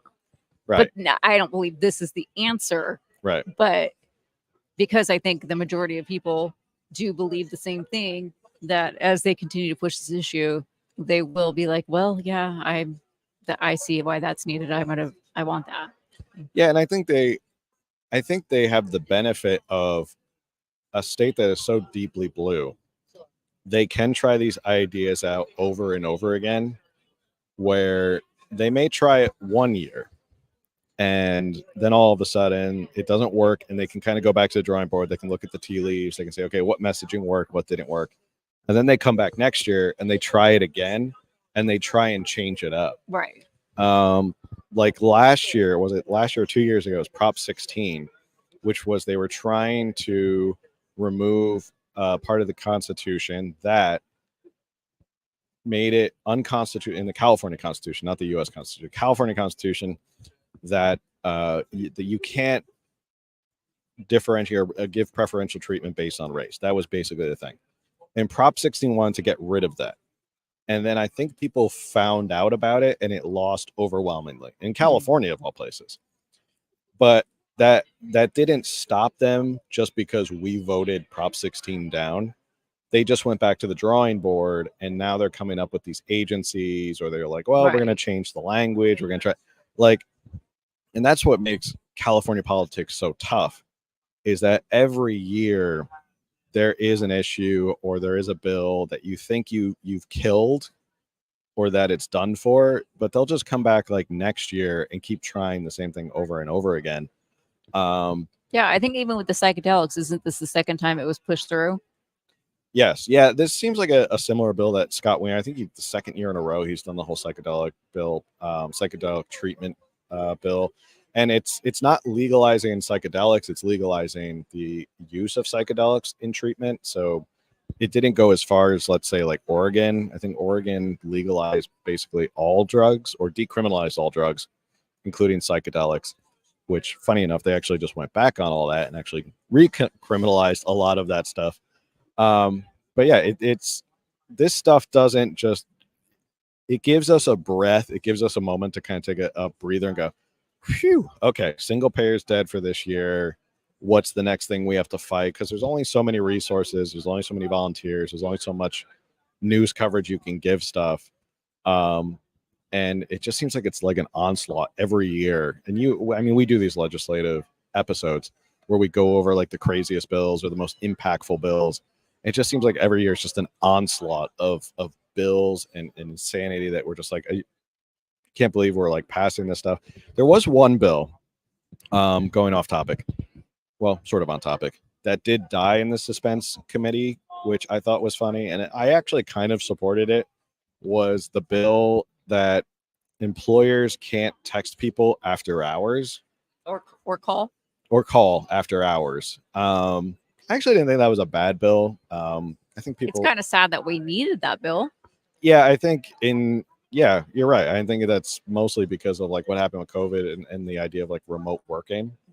Like everyone's available all the time. Like you can always hop on a Zoom, you can always go on Microsoft Teams, you can always pick up your phone and get texts or stuff like that. So that was one bill that I was actually like, it'd be nice to see that. I think there's some employers who abuse that, and maybe it wasn't meant to be, but maybe I've just had bad experiences with bosses texting me or emailing me after work. So I thought, I was like, yeah, this would be a good idea. I know one person who could probably use that bill to stop them from emailing or texting. But anyway, so let's see. There's some other bills. Like we said, the psychedelic therapy. The Senate committee stopped a bill that would have allowed 21 and older to consume psychedelic mushrooms under professional supervision. The legislation wouldn't have allowed for personal possession and use. The bipartisan bills introduced after Democratic Governor Gavin Newsom last year vetoed legislation that would have decriminalized the possession and personal use of several plant-based hallucinogens, including psychedelic mushrooms. So again, this is what we're talking about, where it's like last year they went for the gusto. They were like, let's just decriminalize it. You can now have psychedelics. And then this year they kind of backed off and they were like, well, let's just do psychedelic treatment. Let's see if that works. So they kind of they massage. They're allowed to get more than one bite at the apple in California because you have the support and because it's such a deep blue state. So they tried to scale it back to just treatment. And keep in mind, these legislators are authoring what 1,000, 1,200 bills a year. Yes. Something insane like that. Yeah, it's I mean that's something I think should be added to the California Constitution. Is there should be a max on how many bills you should be able to actually introduce. I had an interaction on Reddit, which anybody who's ever been on Reddit would not be surprised by this interaction. I had mentioned something about like I forget what the post was about, but my comment was we should cap the amount of bills that legislators can introduce, and we should make the whole legislature part-time. Real quick, didn't Kate Sanchez try to pass? Did she author a bill that actually would? Okay. Yes, I think it was this year. And I did that probably. That probably didn't. Yeah, that probably didn't get past committee. I probably didn't even get picked up by a committee. A for effort, though. I mean, I think these legislatures, they have way too much time on their hands to push a lot of these crazy bills through. Like who wants a date milkshake? Well, yeah, I was going to say some of them are just ridiculous stuff like that. That really is not going to have an effect on any of our lives whatsoever. Right. It's like, should we make this day such and such, name this highway such and such? Sorry, go back to your Reddit story. My Reddit story was, so I said, I think the legislature should be part-time, and I think there should be a cap on how many bills that they introduce. And someone had replied, you want the fifth largest economy? People who run the fifth largest economy in the world to be that's what they were doing. That's how I imagined in my head. You can read between the lines on Reddit. You can hear the tone of their voice, like whatever keyboard warrior is typing. You want the fifth largest economy to be run by people who are only doing it part-time? Yes. And my response was, the fact that you think the legislature needs to run our economy is telling enough. Yeah. And that's the scary thing about a lot of people in California is they think like, oh, we need the legislature to run the economy. It's like, you don't. Yeah, I am all for part-time and less of them. I'm okay with that. Yeah. The less of them trying, and it's just like they figure out ways to just justify like why they're there. Now, a lot of these bills don't end up because we do these episodes. We see like how many bills come through and how many bills end up actually making it to like the governor's desk. But yeah, it's insane the amount of stuff that they do push out there. It's like, they must have some brainstorming session when they first get there in January with their staff, and they're like, okay, guys, what crazy bill? What are we going to introduce this time? And like everybody throws up a hand and everybody comes up with an idea, and like they just take everything. They're like, okay, we're going to do this, we're going to do that, we're going to this is an important bill. But yeah, I think definitely in support of capping the amount of bills. And you know what? If you run out of bills and you're like, you know what, I introduced all the bills that are important to me, guess what? Maybe you have to go to another legislator and be like, will you co-author this bill with me, or author this bill that I think is a good idea, and work across the aisle? Or like you have to get so many qualified signatures from your constituents. That's not a bad idea. Because is this really necessary? Yeah, that might not be a bad idea. I think like, yeah, if you want to introduce more, like give them the top priorities. Maybe every bill should have that. Maybe in California we should do that, like voter approval on everything. But you get your top priority bills. Let's say I'm just putting out a number. Let's say every legislator gets 10 bills. They go, okay, maybe 10's even too much. 10 bills, and they go, okay, these are your top 10 bills. These are really important to you. Actually, 10 might be too much, because 10 times how many people are in the legislature? Let's say 5 bills. Let's say you get 5 bills that are your top priorities, and you run out. and you go, crap, like I think this is really important to me, but I've already introduced 5 bills. We're just like rewriting the. We're just legislative rewriting writing all now. the California Constitution right now. This is how it was in the 1700s We're when they just were coming up with creating the ideas. U.S. Yeah. Constitution. I just imagine them all like in a bar or With pub beer, somewhere. yeah. They're like, we should do this. Like this is how we Slam should down do. another beer. I have an idea. I have a great idea. It should be 5 Yes. bills, 5 bills. So 5 bills, and you run out, and you have to go to someone else who maybe they only wrote I was going to 4. say that. I was going to say someone should second you. Yeah. So like you could be like, okay, I know, Bill down the hall has only 4 bills. He has a slot open. Maybe I could work with him. Yeah. Maybe he wants to like. Then you have to go go working together. reaching across aisles. Oh. That may force them to actually reach across the aisle And and actually support the talk to party. your constituents. And Maybe. see what they want. And maybe if that doesn't work, that's a good idea. Like take it to the constituents if you think it's that important. Put it to the constituents if they support it. So that's just my crazy idea. But that's how things start. Now we have to go because we have a whole California Constitution to read. No, I'm We just have a kidding. whole new California Constitution. We're gonna write it and we're gonna submit it. Anyway, other bills that have happened. This one we did a post on regarding the monthly charge that is now going to go into effect. Says it's I think it's supposed to go into effect not this year but next year. Okay, so this one is passing. It's not. So there was the rule that the California Public Utilities Commission came up with, and I think that's going into effect next year, by the end of next year. Confusing. Okay. And that's the one that is a flat fee, $24 or whatever they're saying.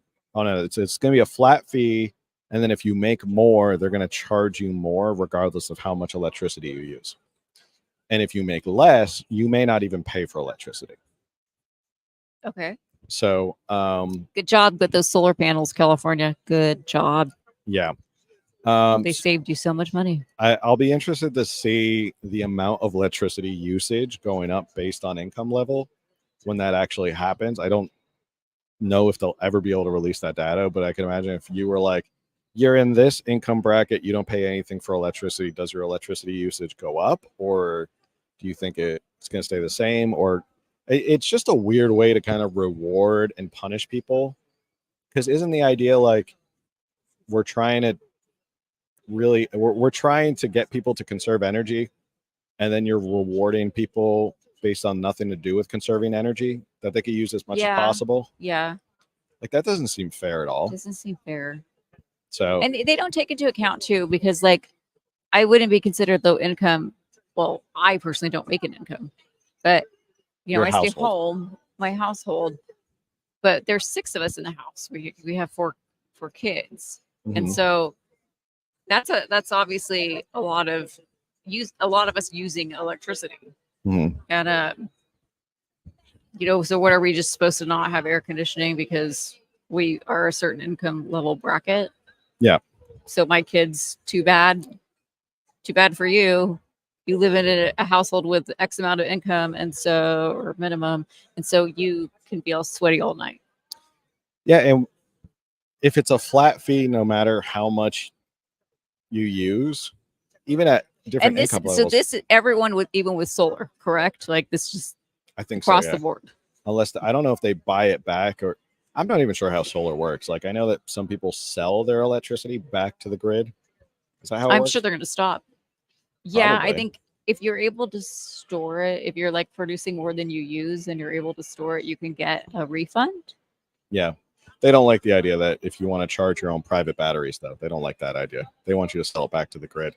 But even if you're a higher income and you're like, well, it doesn't matter how much electricity I use, this just seems like it's counterproductive to the idea of we need to conserve energy, because you're basically, well, I'm getting screwed one way or another. I'm in the higher bracket. I'm going to pay X amount of dollars. But that's now how it is with home loans, correct? Didn't like nationally, this isn't California, but nationally, didn't they Congress passed like if you are, or is it better credit or higher income, and you now help fund basically other people's home loans? Is that what it is? Yeah. I forget exactly how it works. I Like, don't know off it the top didn't of my affect head. me because we already bought my house, but somebody who might be trying to buy a house this week would have like a little extra on their mortgage payment to help those. Mhm. Is that part of the whole giving $400 to people to make housing more I'm not affordable? sure. I need to go back on these details. It was a year or two ago, so I forget. Oh no, this was new. This was Biden wants to give everyone $400 to make housing more affordable. It's I don't know how that makes anything more affordable, but whenever the government gets involved in trying to make affordable housing, it does completely the opposite. But anyway, final point. I don't understand this rule at all. I feel like it does the opposite of what they want us to do, which We're is probably gonna have to do a deep dive into this one. we're probably but it's not going into effect until next year, so we have some time to do some more research on it. But yeah, it doesn't seem like people are going to conserve more energy, because if you get penalized, if you get charged regardless of usage and just based on your income, then Your screw needs it. didn't change. Right. So if I'm like, instead of trying to think like, oh, I'm not going to keep all these lights on, you're like, well, I'm getting charged regardless for electricity, Right. whether I use it or not. So I might as well use electricity. Exactly. It just seems so, bass backwards here in California. Like we were talking to Jim, the idea of like they want us all to be in electric cars and electric lawnmowers and all that stuff, yet they don't produce more electricity here in California. They don't want to produce more electricity here in California. So I don't know. Will be interesting to see how that actually goes on. I don't even know, like the logistics. Like now you got to start sharing your income with the electric company. Right. I don't understand how that works legally. Like, why would the electric company have any right yeah, to just know your income? If you don't give it to them, how are they gonna? How are they they gonna just cut know? off your power? They're like hold you hostage And why is until they see your bank statements. yeah, why is a private company looking into my income? Why would they have access to that? That just seems so, I don't know. It seems like a boondoggle of a mess. Hopefully that's a rule that eventually gets just delayed, because it is idiotic. Anyway, back to some of these bills that we were talking about. I know there's some candidates walking around. We might have some candidates hopping on in a little bit. This was the workers' right to disconnect. This was what I was talking about in regards to people or bosses not being able to text you or call you after work. Lawmakers also shelved a bill that would have given California workers the right to not engage in work-related emails and text messages outside of working hours. California would have been the first state in the nation to do so. The bill, modeled after a policy started in Europe, also would have required employers to create action plans to implement the standard. Opponents, including the California Chamber of Commerce, said the bill was too vague and would have impeded companies' ability to operate effectively. I mean, I disagree with that, but I understand if it was too vague. I still think it's not a bad idea. I think for like hourly workers, I don't think you should be able to text people after work. Call me crazy. Yeah, but I feel like I can see scenarios where they would, in the sense of like, hey, can you cover so and so shift tomorrow? Or maybe they want more hours, and they're like, oh, could you come pick up some extra hours or whatever? But people take advantage of these things. They do. Yeah, I think if you're salaried and you're expected to be kind of on call, that's different. Well, and like, yeah, okay, there I can see where people are gonna be like, oh, but what about nurses? Oh, what like what about doctors? What if there's an emergency situation? And so then all of a sudden it turns into Panera Bread gate, where you have to start like really labeling. And so I guess I can see why that is a confusing bill. But I told you, I mean, I haven't even worked outside of the home for over 18 years, but I had a situation where our phone lines went down at my last job. And for some reason, my boss forwarded the calls to my cell phone. And then when I didn't answer before work hours one morning, he left me a voicemail mad at me that I didn't answer. He was like, I'm calling. And I'm like, no, I'm sleeping.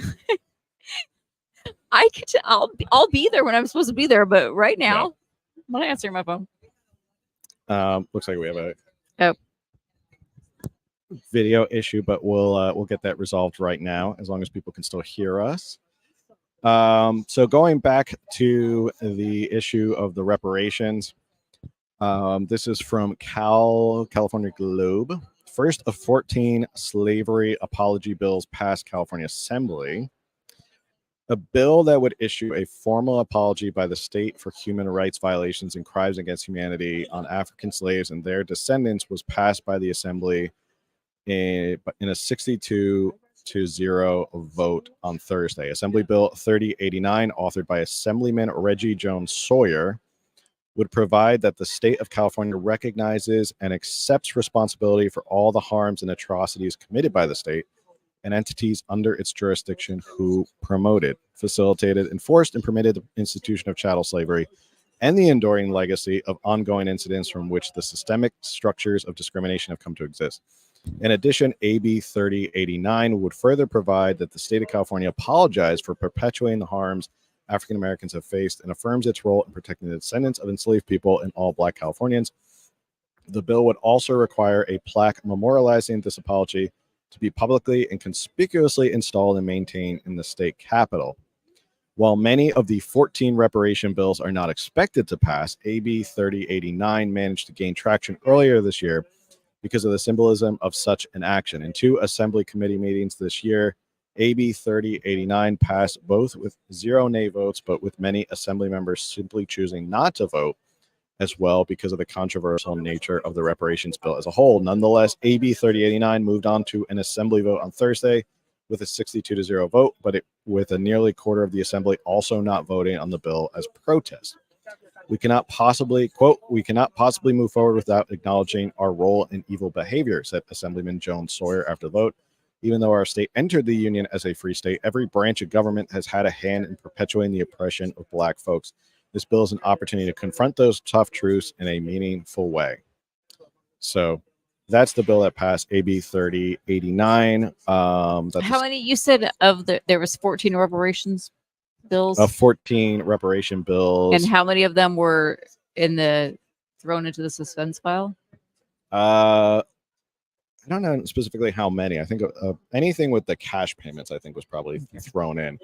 But this one is probably, like we said, it probably made it through, mostly because of the fact that it's not going to cost the state money outside of getting a statue and what the plaque says, and just issuing a formal apology.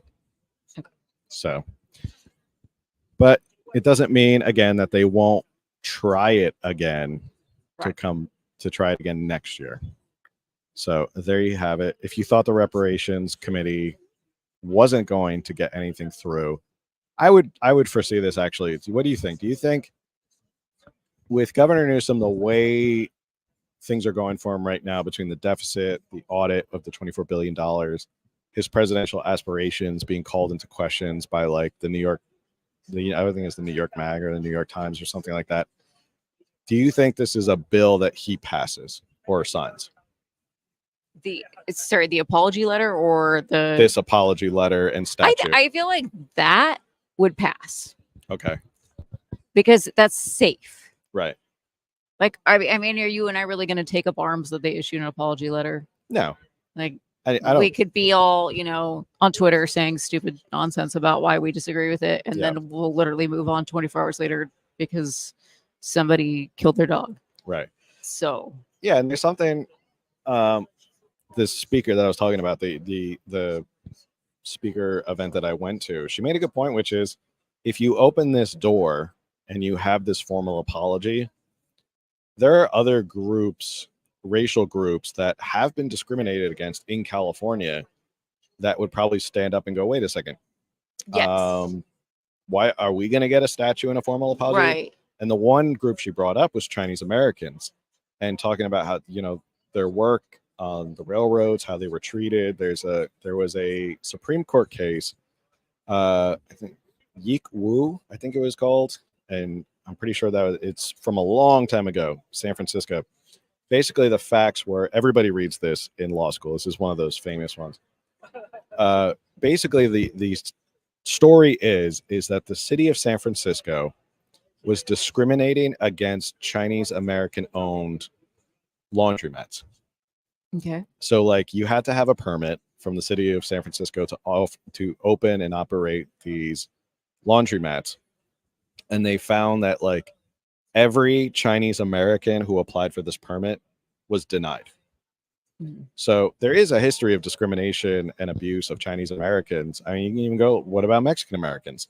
So it is opening this door in California of, well, if you're going to say this, we weren't a slave state.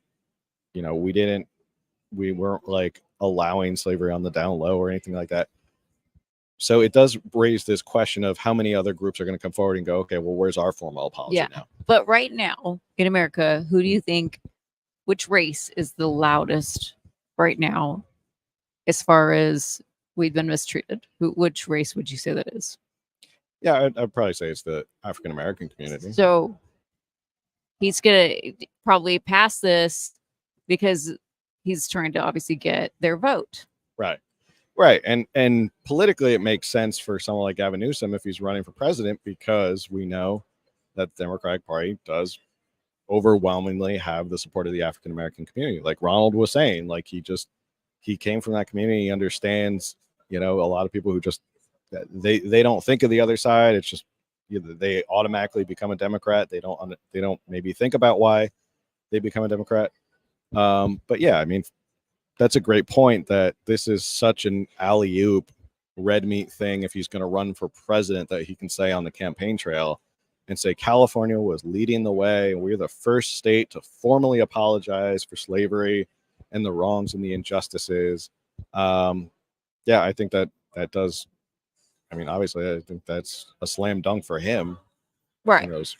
And especially, like I said, like Republicans, you and I, there's always going to be the loud voices, but you and I are like, we're not going to take up an issue with this. Again, No. we might say something on social media and be like, well, why was this necessary? Or what about the other races?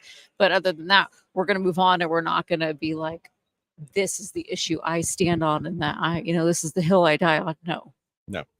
Well, I mean, the conservative influencers will have a field day with it. That's for sure.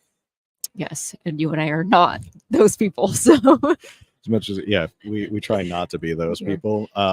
They'll have a field day with it, and it'll help their likes and follows and stuff like that. So, but you're right.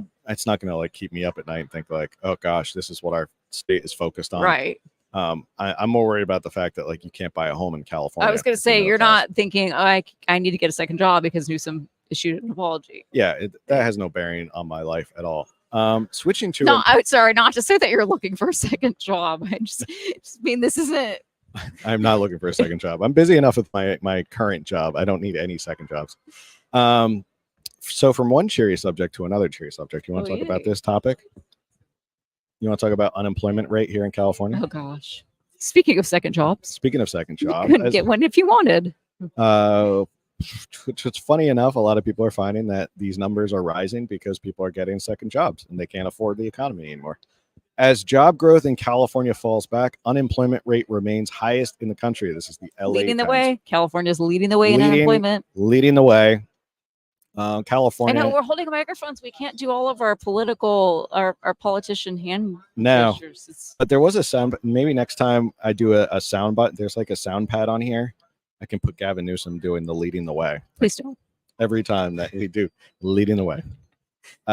California posted another month of anemic job growth in April, keeping the state's unemployment rate the highest in the country, 5.3%, the government reported Friday. Statewide, employers added a net of just 5,200 jobs in April, down from 18,200 in March, according to California's Employment Development Department. Nationwide, employers added 1,750,000 jobs in April and 315,000 in March. The U.S. unemployment rate in April was 3.9%. Major sectors of California's economy, including manufacturing, information, and professional business services, showed job losses last month. And job opportunities aren't as plentiful as before, even as the number of unemployed workers in the state has risen by 164,000 over the past 12 months. So, how many? Just say that number again. Let's see. The number of unemployed workers in the state has risen by 164,000 over the last 12 months.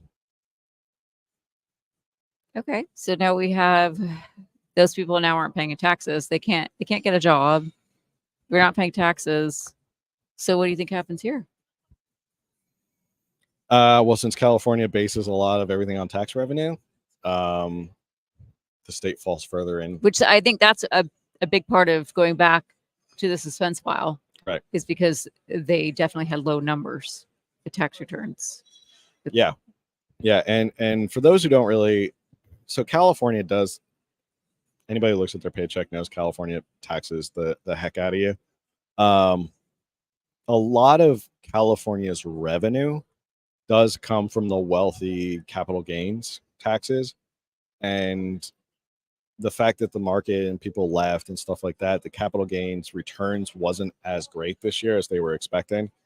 It does create this kind of boom and bust cycle for California. They need to figure out some way to reform that, because right now it is literally boom and bust. Like 1 year you have a huge surplus, and then 1 year you have a huge deficit. Okay, wait. Let's. Did we really have a huge surplus? Do you think?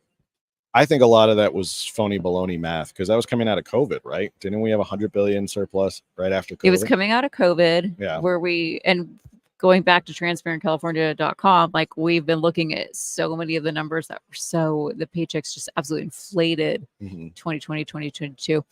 So there was that. But then we're seeing that Newsom's definitely fudging numbers. Like he's trying to say this deficit is lower than it is, and yet the surplus was higher than I don't know. I'm just starting to wonder if that surplus was really as big as they said it was. Yeah, I think you can pad the numbers with a lot of COVID money. Like if you think about, a lot of those agencies were padded with COVID money. Maybe that's why there was a surplus. You know, they're smart enough to figure out, we got billions of dollars in federal money. I think we got a candidate waiting here who wants to jump in really quickly. Yeah, come on down. Have a seat. Mike Greer. Just be careful of cords. It's all kind of have a seat. crazy. I'm going to turn on your mic.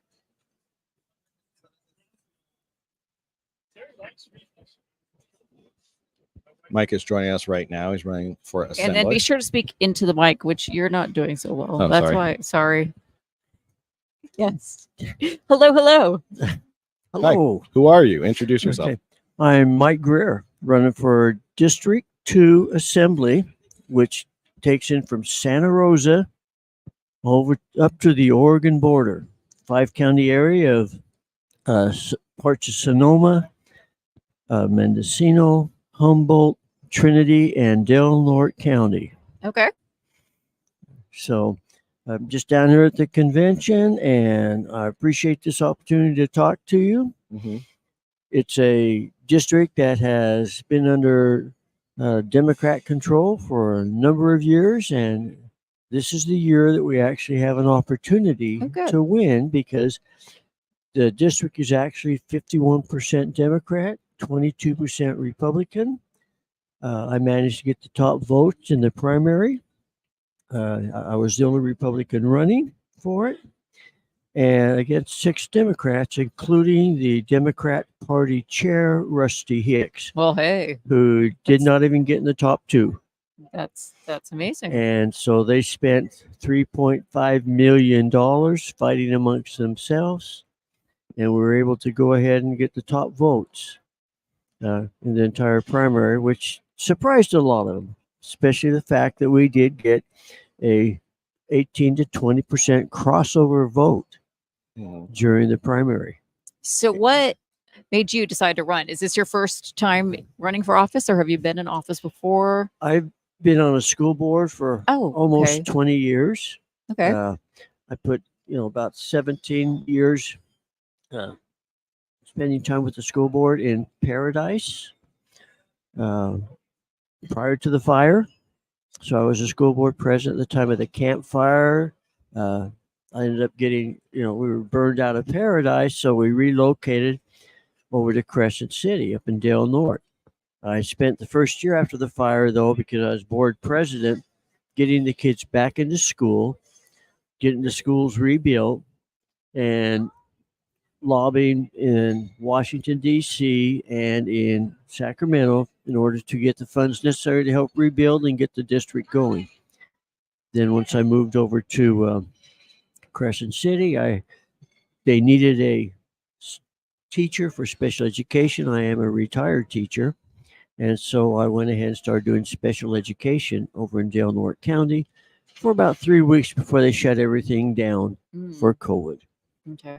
They kept me on to teach with during that time, but you don't do special education on the computer. No. It doesn't work with it. And so I did that. But during the first 2 weeks that I was teaching, I had the opportunity to meet with the superintendent and a board member over there to tell them you can't teach education the way you're doing it here. Even before, I had a class that had a special day class of 8 students, K through 5, then another 32 students coming through the classroom for a resource where my aide was going, and so you couldn't do it. And at that time, I made up my mind to run for the school board in Del Norte County. And now here you are. You won the primary. And now I'm down here because of it, yes, and I won the primary. So now I get to go door to door, meet with people, and talk about the issues that they have, which basically education, because I am an educator, is the number one issue that I put out. I was a CTA union president over a 5-county area of teachers, and so I understand education. So that's one of my main things. And right now, it's one of the main issues, wherever you are. It's education. What changes are you going to make? I'm also looking at other issues such as a water problem that we're going to have if they keep, taking down the dams. We're not going to have that reserve that we've had in the drought years, and it's going to go away. Mm-hmm. I represent the Yurok tribe area of the Klamath River, and they've had all the dams come down there, so we're taking a look to see what's going on with those dams.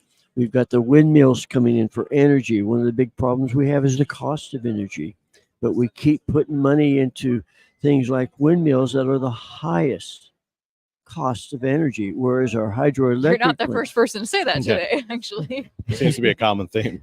It is, because what they're doing out on the ocean to put the windmills out there is it's not so much even what does it look like way out there, because it's way out there, but it's what it's going to do to our fishing industries. It's what it's going to do, to so the it's wildlife. not environmentally friendly. It is not. Isn't that just amazing? And that doesn't take in consideration, of course, the making of wind energy and everything else that goes on. And we're not getting any benefit from it up north. They're going to put the windmills up north off of the coast of Humboldt County, off the coast of Marin, off the coast of Del Norte, and up in, Brookings in Oregon. So what is your solution to that? Your alternative? Well, I think the alternative is, do we need to go a way like that? Yes, we do.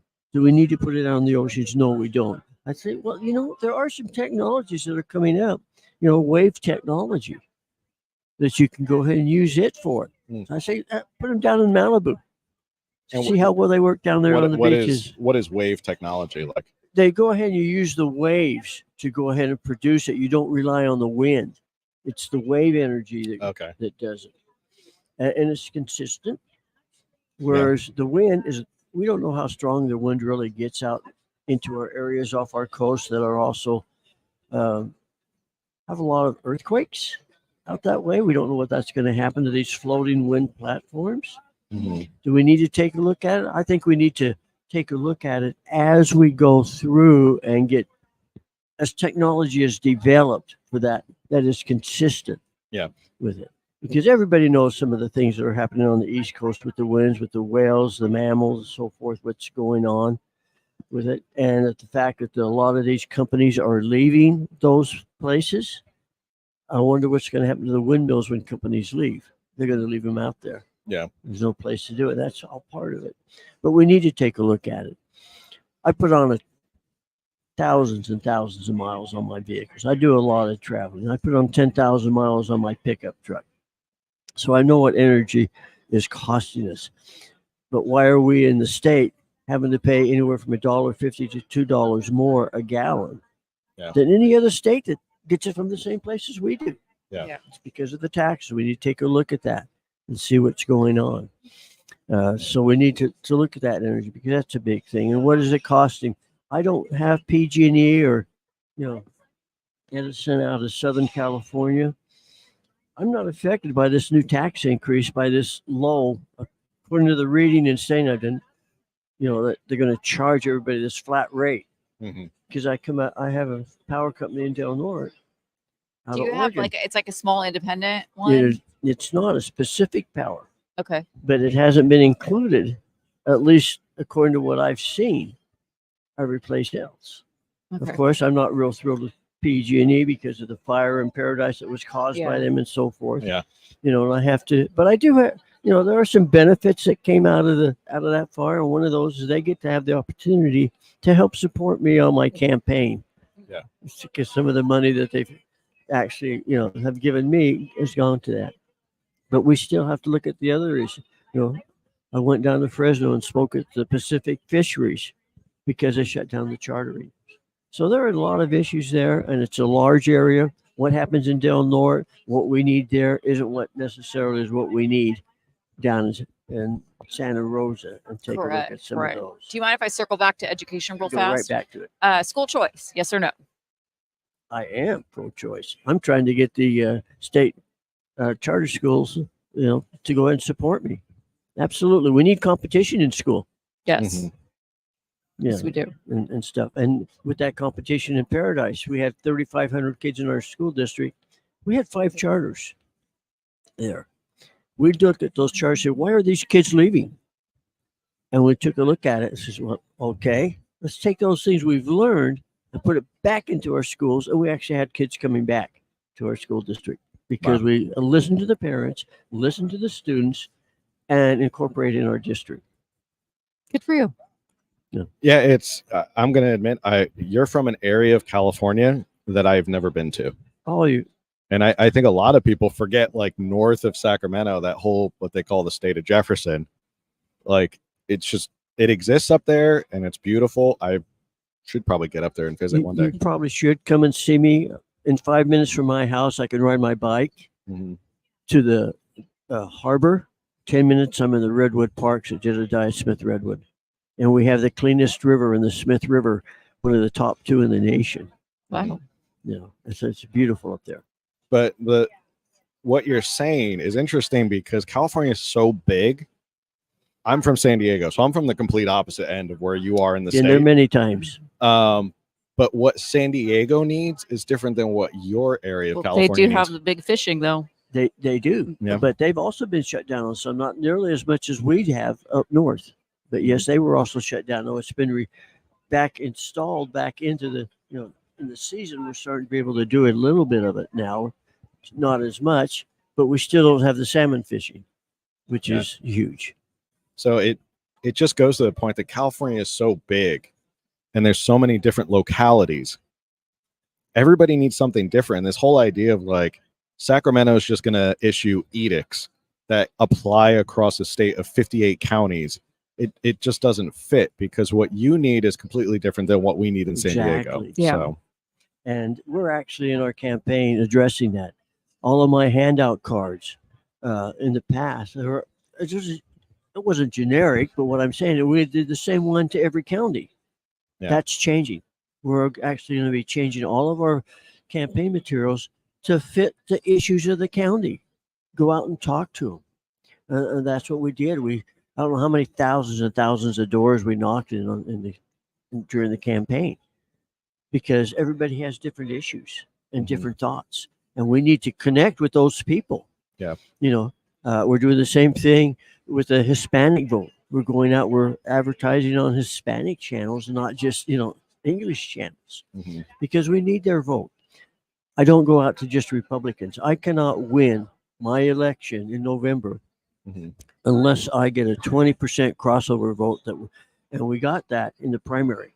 Yeah. Now we need to go ahead and increase that to get the other people. And people are tired of what's going on. They're looking to change. You can't win with the same partner if the partner keeps doing the same thing. Yeah. And so we need to change that partner. And it's refreshing because you are now the third candidate who's come on today who has recognized that in California, you can't just win just being a Republican. And I That's think that's correct. great that candidates are starting to say, we need to start reaching across the aisle, and we need to start saying, hey, independents or moderate Democrats, give me a look, like look at what my platform is and just check me out. Because And that's it, because I have to do that. I've done that in all my campaigns for school board. I've done 6 or 7 different campaigns. And the thing that's really important is you need to do that. When I was running for school board, I had the backing of the Democrats. I had the backing of the Republicans. I have all this different backing because that's what you need. If you want to be successful, to get things done for the working people. Okay. I did not graduate from college till I was 50 years old, and then I started to teach. I have a lot of different issues. I'm that person that has had that difficult time, making ends meet. I've had that in the past. I still have it, and it's getting even more so. And that we have to face those things constantly. We need to address those issues that the ordinary, everyday working people have, not the people that are getting all the handouts from the nonprofits. Okay.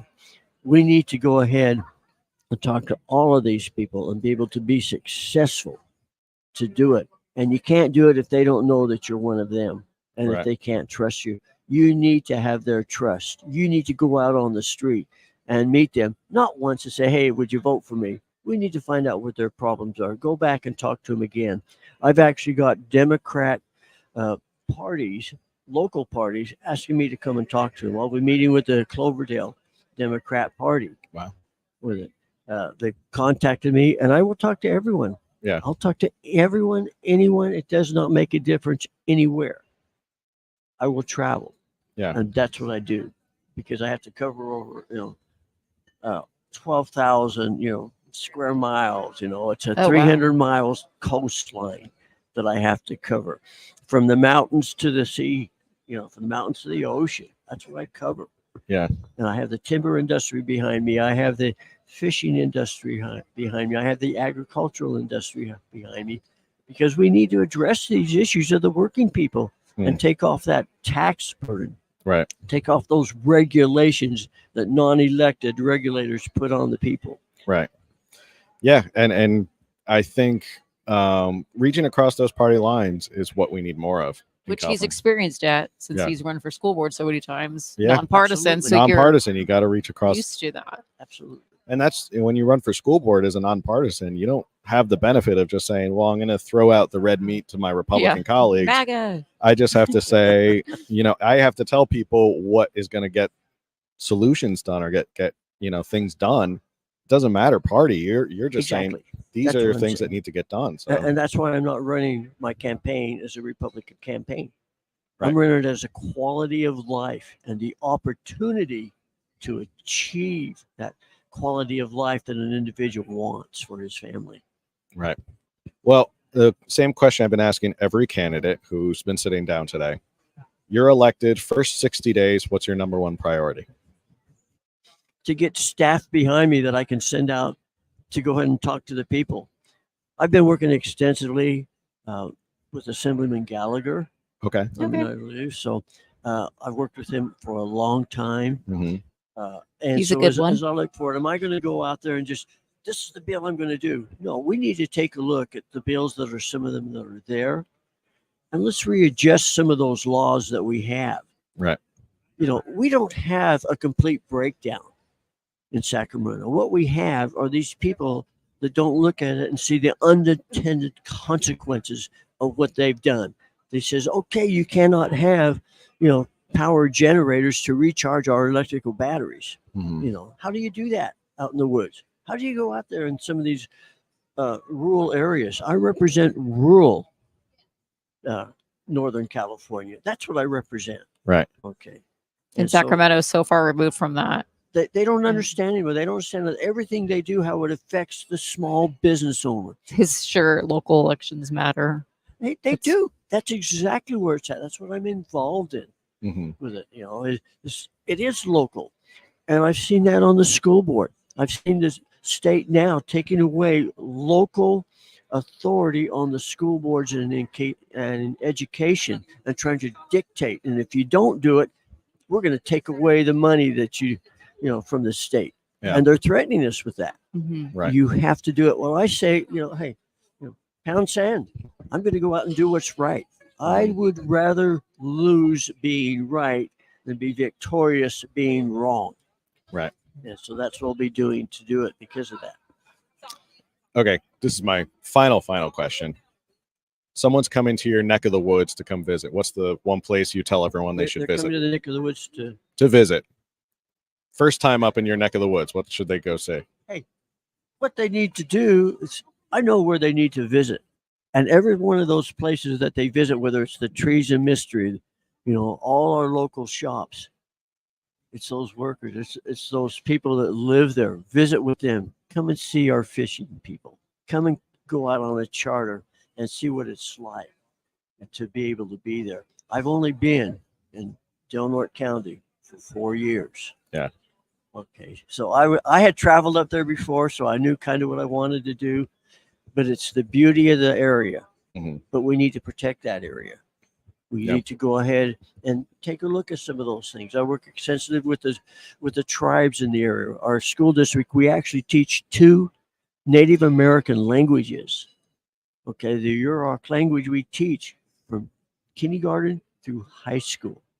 Wow. Okay, we're getting ready to want to change one of our schools' names actually back to a Yurok name for a location that it's at instead of after an individual.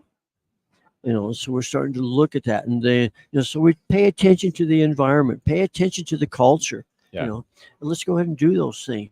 Let's teach the different things that are necessary in education for people to have a quality life where they can support their own culture, continue with it, but still go forth with the American dream. Right. I'll take care of that in a second.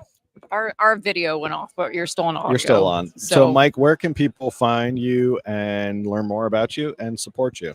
They need to go to Mike Greer Assembly 2024.com for my website with it. That's the best way to do it, is to go to that. You'll see what I represent.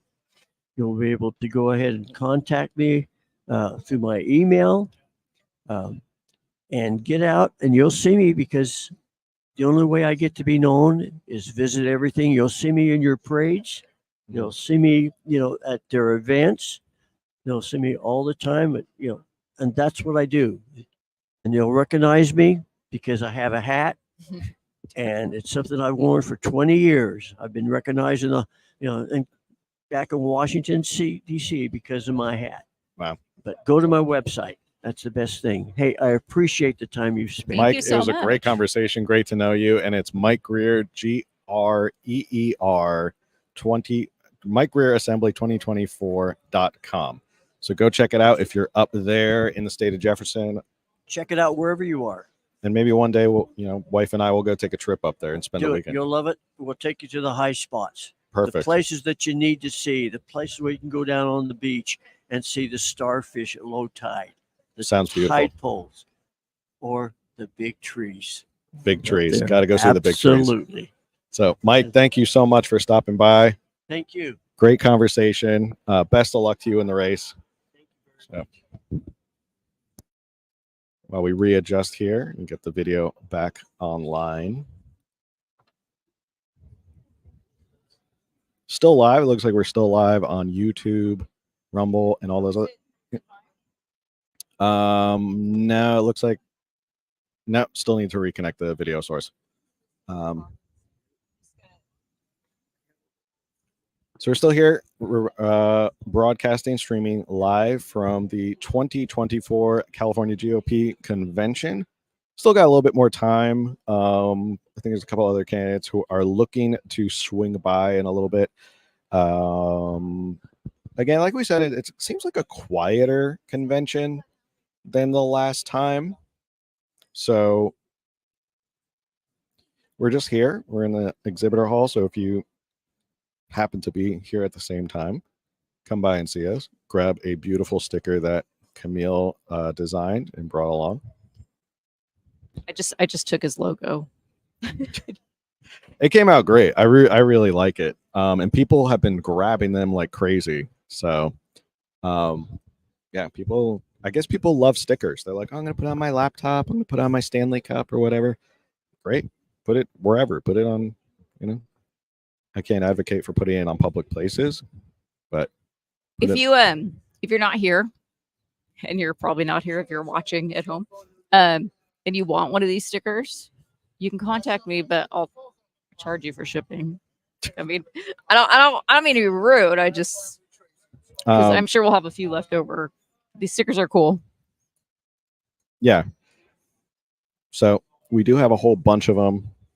If you're in the area, swing on by. That was a great conversation with Mike. It's always interesting when we get people who just kind of swing by and I've never met them before.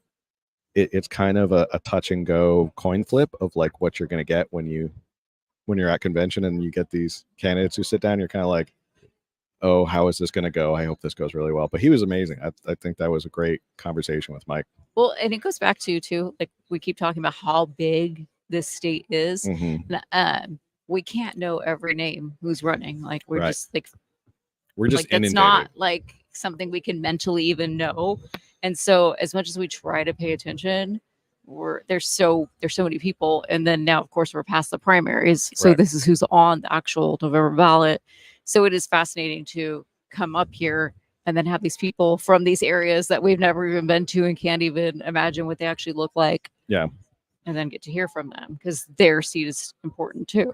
Yeah. And like I said, he's on the complete opposite side of the state from us. So to think like he's all the way up there, we never heard of him before. Like, I don't even know what that area is like up there. Sounds pretty. Sounds beautiful. Definitely want to go visit. But yeah, it was a great conversation. I'm really happy.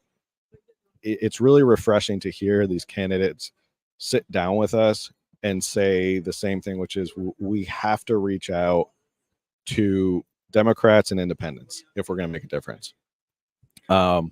It's refreshing that we're starting to see candidates who are saying that, and it's becoming a big part of their campaign.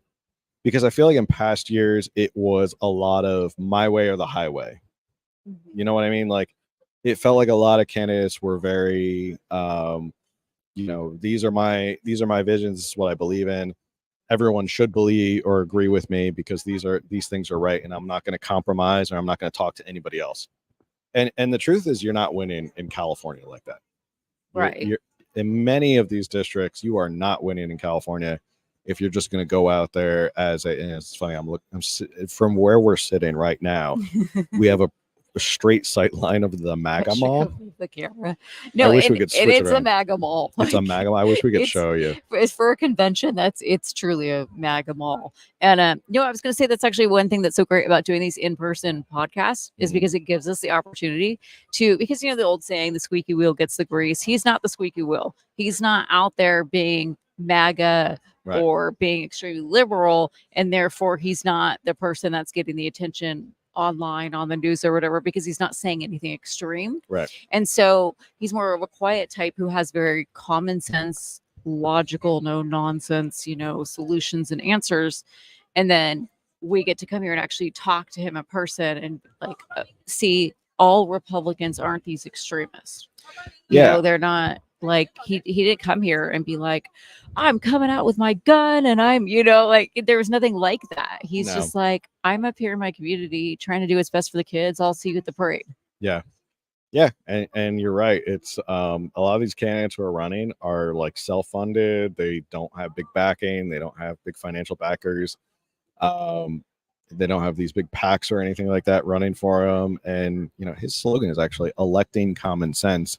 Oh, I didn't see that. And it's funny if you I think if anybody just sat down with Mike and was like, hey, let's have a beer and a conversation, and you didn't know his political party, I think a lot of people in California, if they sat down with him, would be like, I agree with a lot of what you're saying. Like, we need to make energy more affordable. We need to protect the environment. Like, it's a lot of things that he's like crossing over aisles and political lines to say, like, we need to protect because he comes from a very beautiful part of the state. And obviously protecting the environment is important to him, and protecting the fish and the wildlife and all that stuff. And wildfires and preventing wildfires and stuff like that. Gotta plug the merch. We have a California is worth fighting for shirt Right. on the site. Go check it out. Which Yes. he made the point. Like, Right. California has very beautiful. It is a beautiful state. It truly is. Yeah.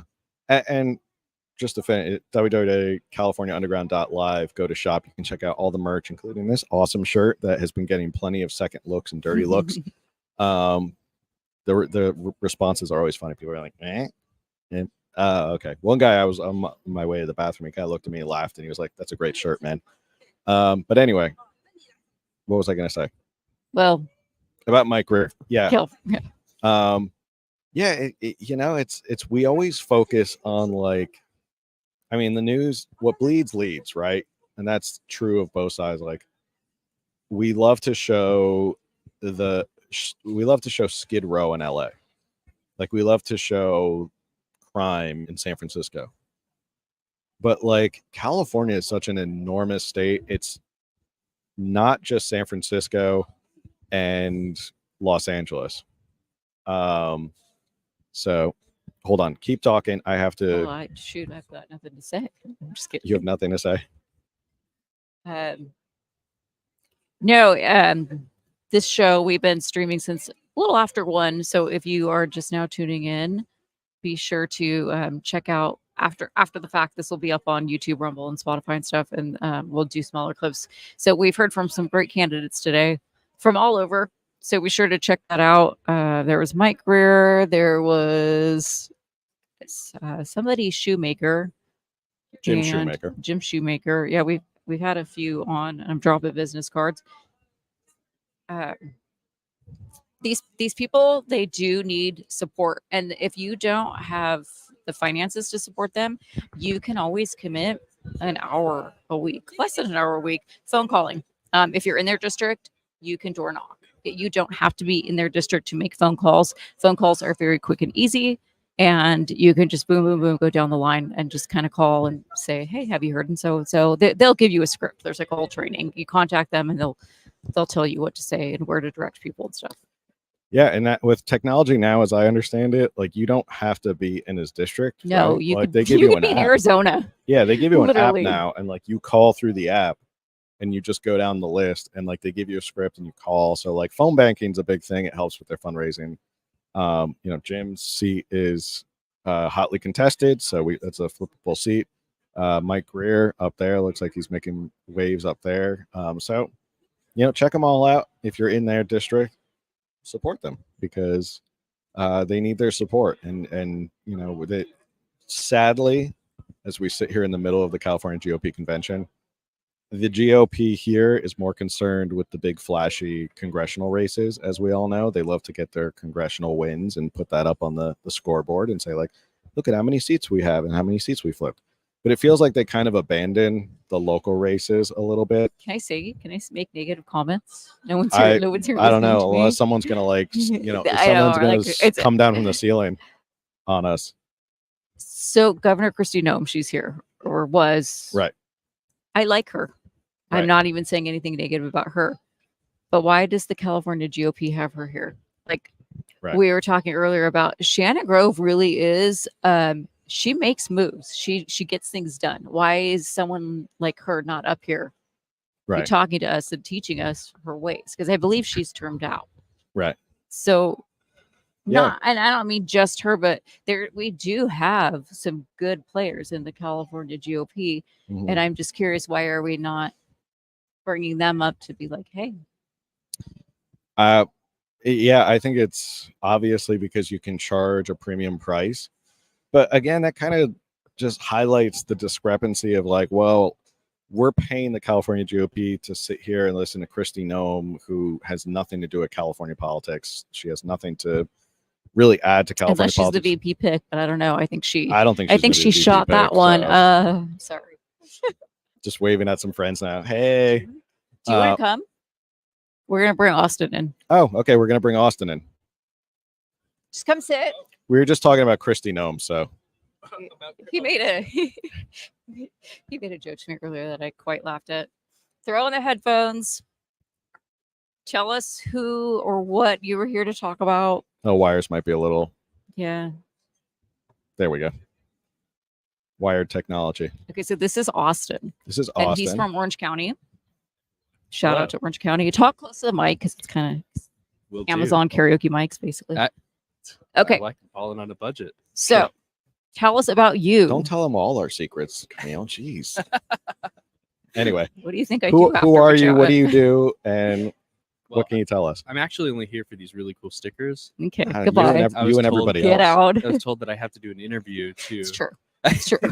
My name is Austin. I'm Austin Edsel. I live in Huntington Beach, California, and I'm the former president of the Orange County Young Republicans, and I'm currently the vice chair of the California Young Republicans.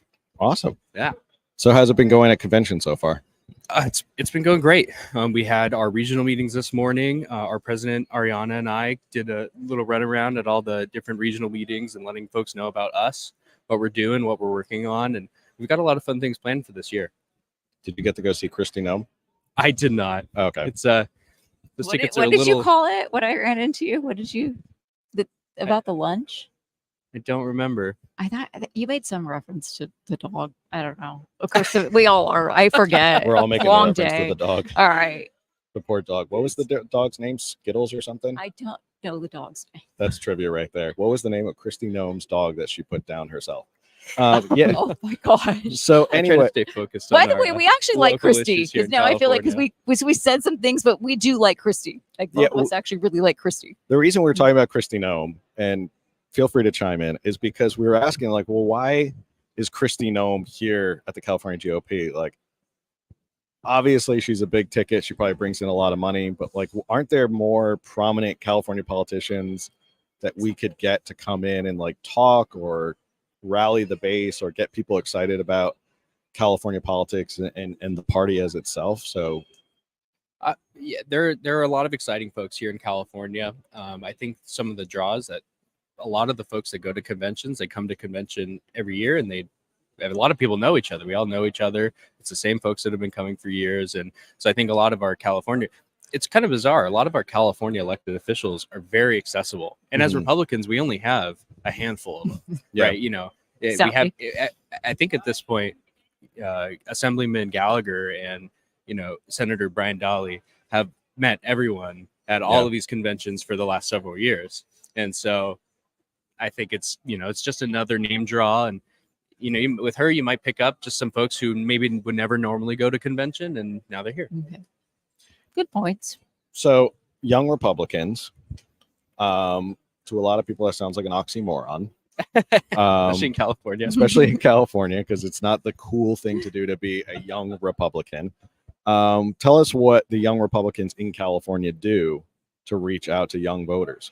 Well, as California Young Republicans, as a statewide organization, our job is to support our county chapters and recruit, train, and elect the next generation of Republican leaders in our state. And so as a statewide organization, we train our folks in activism. We train them, in the door-to-door contacts. We also train them to be the next generation of leaders who kind of take over. We do socials, so we make sure that as a community, we're building young Republicans in a community. It's something that we've done very well in Orange County. We have a community of folks. We do life together. We celebrate when somebody gets pregnant or somebody gets engaged and or somebody buys a house. Mhm. We're doing life together. And I think for a lot of young people who are conservative, they don't always have that community, and they don't know it exists a lot of the time too, especially in Southern California. Like they could think it's a little bit tough for folks because you work every day, you work 60 hours a week, and then you go to the gym, and then that's kind of their life. And then maybe they'll go to a bar or whatever, but they don't get to see they'll watch the Ben Shapiro podcast or one of those what a conservative influencer and Or this podcast. Yeah. or this well, podcast yeah, or I just wanna California be- Underground. Or California Underground. No, I just want to be honest. Like, I'm in Orange County, Yeah. and I didn't even know you guys existed until like spring convention last year. Yeah. I didn't. And I'm embarrassed to say that because I have been a Republican my whole life, Yeah. and I have been very active in politics in Orange County. Yeah. And Well, and we're one of the more successful clubs in the state. Mhm. Our membership, we've got a lot of members, a lot of active members, and usually our monthly membership meetings, we get like 60 plus people. We have a lot of this- local. I can confirm. We have a lot of local electeds come through, and it's again, Republicans in California are very accessible. Because we have Cynthia off camera here taking pictures. Make sure you get my good side, Cynthia. I'm Right? sure Yeah, I here, look good. pose, smile, everyone. Just kidding. Do you want to talk about you work for a candidate? We could. I don't know if you want to talk about that, but we could not if you want. I think my focus today is just the young Republicans. Okay. My off time, I like to participate. I volunteer a lot for the young Republicans. That's right. You're We just have here for the candidates that stickers. You're here for and the we're just here for So- the stickers. California Victory is what it says on your jacket right now. What's California Victory? Yes, actually, this is fun. I got this for losing the Scott Baugh for Congress campaign last cycle. Okay. That's a joke. No, we so last cycle, I'm an accountant by trade. Okay. I took a pause of that to jump on the Scott Baugh for Congress campaign. And Scott Baugh, he's a great candidate running for Congress. He's running again this year. He's going to win. He's going to win. We're going to send him to DC for sure as our congressman. And that district specifically to me was important because I live in the district. Mhm. And for me, like I've always liked to volunteer and support the candidates that will represent me. And so, in all of my years of volunteering and the work that I do, I always strive to support those who are going to represent me. And so jumped on the Scott Baugh for Congress campaign for the last 4 months of the cycle. And it was a blast. And I worked for the CRP to do that. So I worked for the California Republican Party, was assigned to Baugh. And we made, I think it was 9 million voter contacts in the year, not just our district, but the whole program, the Victory program.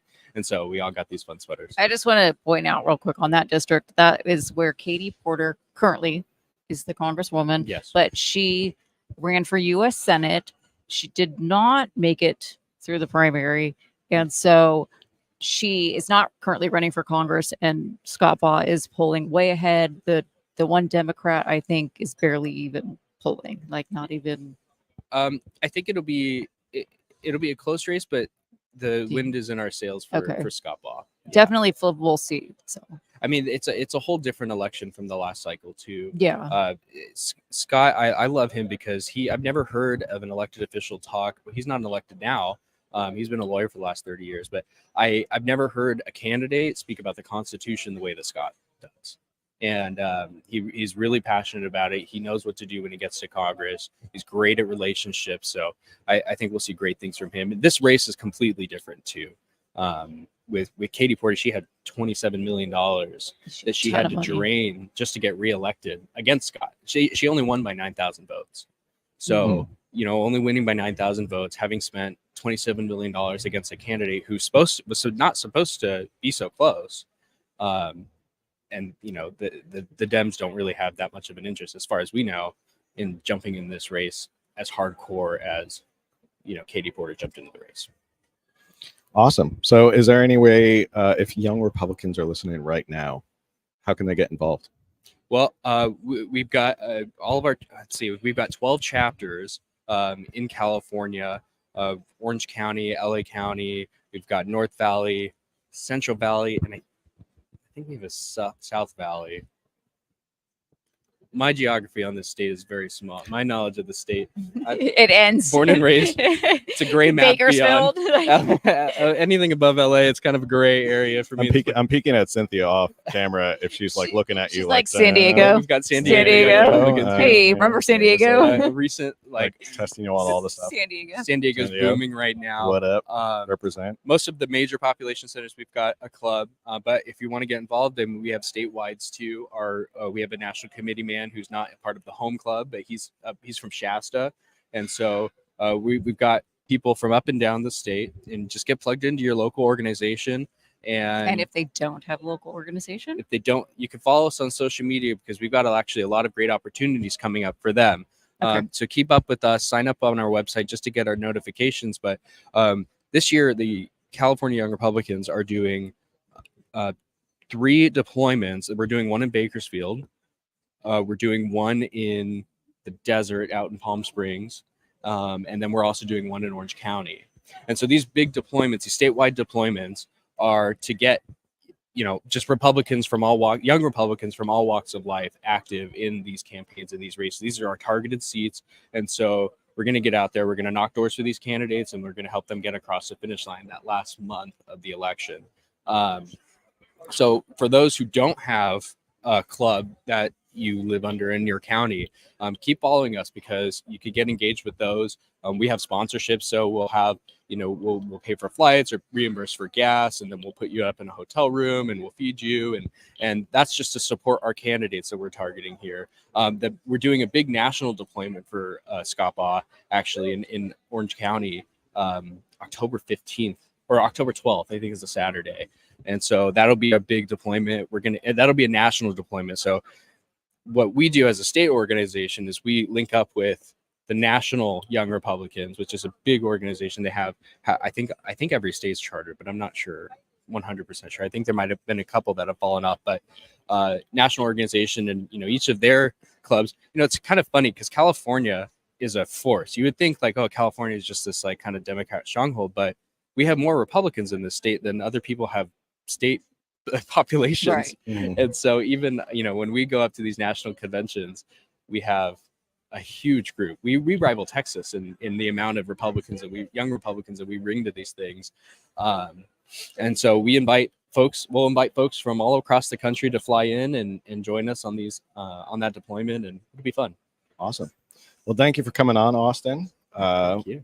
What is the website? You said Yeah. find the website, but you didn't. It's CAYRF.org. Okay. You can sign up on our newsletter there. And actually, while you're there, we have a page. You can find it in our social media too. The California Young Republicans are hosting a national convention, a National Young Republican Convention in San Diego this November, 2 weeks after Election Day. And that's going to be a ton of fun. That's another great opportunity. If you don't have a club that you are working with or you're involved with, that's a great opportunity. Come down to San Diego. Tickets will go on sale on Monday. So keep up with our social media. It's just at CYRFGOP. And that is our social media. And keep up with us because, those tickets will have early bird sales. We have a special rate for California Young Republicans. And come on down to San Diego after we win all of our elections. Have some fun, celebrate with us. We'll go do a tour of the Midway. We'll have some great guest speakers. And that's an opportunity for us as an organization. We want to get as many young Republicans there as possible in California. And we want to let them know that, hey, there is this network of conservatives who think like you and are professionals like you and work like you. Like, there are people who are like-minded that you can meet and hang out with and make like lifelong friends. Awesome. Well, thank you for stopping by, of Austin. I'm course. glad Thanks, we guys. grabbed you. And don't forget to take a sticker or two. You can take You one of you the earned that sticker. Thanks, guys. Yeah, thank you. Thank you.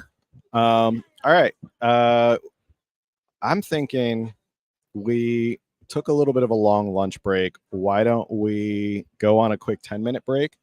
and then Yeah, come I think back there a was little- a candidate around here. She keeps walking by, and then we'll have someone else. And so I'll probably go try to grab her. She's another assembly candidate, and I think she has a really good chance of winning. So Okay, yeah. So we'll do a quick 10-minute break, and we'll be back right after that. Want to make sure we give you guys all the content we can. We're having a good time. It's kind of just cool hanging out here and doing the podcast. So we'll see you all in 10 minutes. Later, guys.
All right, everyone, we are back from our break, and we were lucky enough to grab another candidate, Joshua Rodriguez, Assembly District 69. Is it Joshua or Josh? Which do you prefer to go?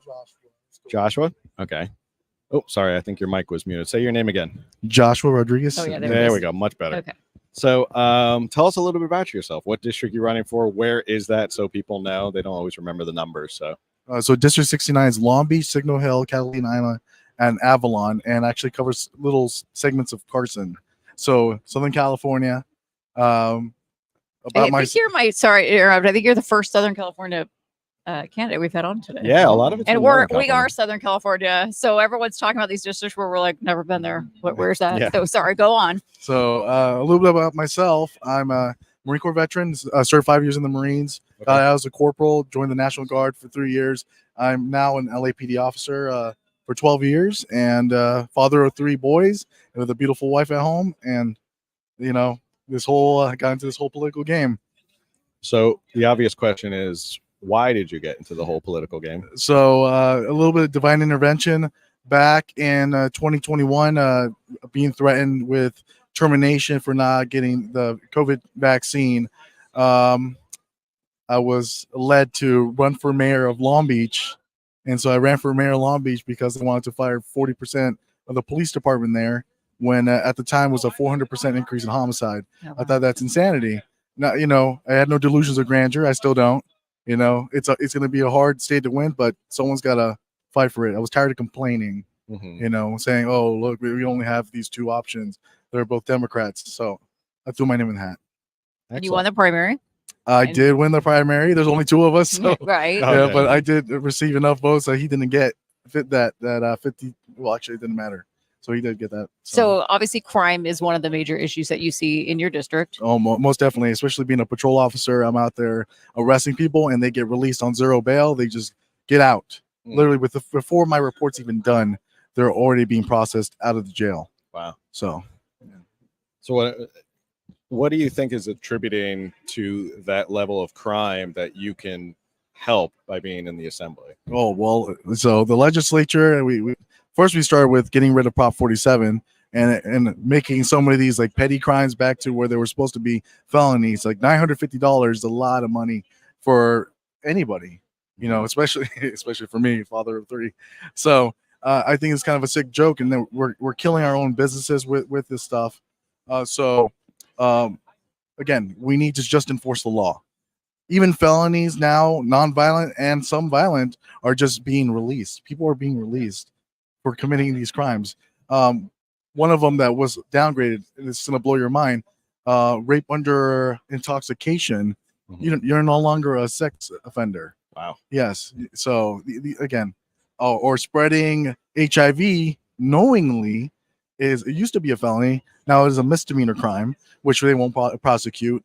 We have a very woke and crazy district attorney in Los Angeles that just does whatever he feels like. There's no oath of office that he uphold. So I had a question that was on the top of my mind and I just forgot. You can ask your regular question. My regular question? yeah. Outside of crime, what are some other issues you see that are important in your district right now? Okay. Well, again, it's the homeless population, which Okay. also are everything that runs in tandem. So we have businesses fleeing my assembly district. Mhm. So again, there's only so much you can do in the legislature, especially when it comes to voting for like budget measures and stuff. So if I can stop California from continuing the way they're spending, losing money everywhere, and just being a roadblock, so we can, as taxpayers, can get rid of the tax, gas tax, or like that's kind of the focus. It's like if I get into the assembly, I can help contribute to the fight with the Republicans to stop the crazy spending, bring back law and order, with assembly bills, or just having having these district attorneys investigated, trying to push for that through all the way up to the DOJ. Whatever influence I can provide through the office, I will use to our advantage, because again, we see the issues. And again, the homeless population is substantial, and especially in Los Angeles and Long Beach. So again, those are ballot measures that we're paying for, Mhm. but they lose $60 billion, and it's Right. fine. May I ask how old your boys are? So I got a 7-year-old, Okay. a 1-year-old, Wow. and a 3-month-old. Okay. Oh wow. You're So- busy. And so 7-year-old, not trying to get all into your personal life, but like Oh. education's obviously a big issue. So Yes. 7-year-old in school. Yeah. So because of California, especially K through 12 is now forced to be taught LGBT, sexual identity. My son is attending a private school, Okay. and it's really disheartening and expensive Mhm. to send your kid to private school. When I grew up in the public education system, it wasn't the best, but you learn other things while Right. going to a public school. Not so. Right. Like we've been talking about, a lot of the candidates have been talking about, like, bring back basic education. Yeah, core- reading, writing, math. Like, Yes, and I've had this conversation with not like people I work with and with voters. Again, there's a way to just avoid the liability of having a government, did you bring friends? There's a friends. few Oh, police yeah, there's officers probably- here, so I'm just kidding. Having a government official, a teacher is paid by the government. They are government officials, and they're teaching, sexuality to kids from K to 12. I think that's a liability if we want to talk about it. Mhm. So again, that's another problem with our government right now. Taxpayer money is just thrown willy-nilly, Mhm. out of a bucket, and they're fine with it because there's no accountability. But we're going to change that. So pro school choice. Oh yes, 100%. Oh yes. Again, we can't. The districts we're being forced into, or where you're being forced to send your kid to, if you live in that district and it's poor education because there's indoctrination or there's a lack of focus in core math. Again, California, we spend so much money. We probably one of the higher expenditures for kids in school, and we have the worst test grades. I think worldwide we're like number 23 or something like that. Yeah, I think it's might be lower than that. I Oh, think it's yeah, like probably. 37 or something. Oh well, that last time I checked. Yeah, I think it's in the. He stopped checking. He doesn't want to see the numbers Yeah, anymore. I know, It's it's depressing horrifying. enough at It's 23. horrifying. Now it might be even lower than that. Yeah, it's scary to think that this is happening, but we're all here to fight for it, to Mhm. fight against it. So what are you taking from your experience in the Marine Corps and applying it to your run for Well, politics I right don't now? know if you know Marines. We're pretty vicious and relentless and stubborn. So Yeah, our friend who you just Wait, passed on the way wait. out was a Marine as well. Don't, So don't go all Christy Gnome on us. No, I'm just yeah, kidding. so it's that's the way we are. And again, we're outspoken. We're not afraid. Again, we defended this country. I'm willing to die for this country still today. I'm a police officer. I'm out on the streets, chasing these gang members. What can I do other than fight, continue to fight for Yeah. a clean, safe society that with hopefully some sanity on top of it. So question I've been asking every candidate who's been sitting down with us today. First 60 days you're elected to office, what's the number one priority? Yeah, law and order. We got to get Prop 47 repealed. It's already is going to hit the ballot. Again, expenditures. Stop building bullet trains. If we can, I think they did stop. They're just pretending. no, like they're trying to They do just another want more one. money. They want to do another one from Vegas to Los Yes. Angeles. Again, no, that we don't. We're in a deficit. We can't. We shouldn't be spending Yeah, money. of So, all the things that we've Yeah. got going on, they're like, I know. yeah, fiscal bullet train. responsibility is what's important. Like, again, that's what makes us conservatives and Republicans. Like, they need to. Our wallet is not something that the government could just pull money out of, and that's what they've been doing. Mhm. Again, we have the highest tax rate, so tax cuts will be another one of my top priorities. We need to get rid of a lot of these taxes. We're just spending money for nothing. Yeah. How is your race looking? So I received 32% of the vote, 25,000 votes in the primary. I know that if we focus on Democrats, and again, the Democrats are doing the job for us. Again, with high crime, with high taxes, it's unbearable for everybody that's in the state. So I anticipate that we're going to start seeing a lot of those voters vote our way.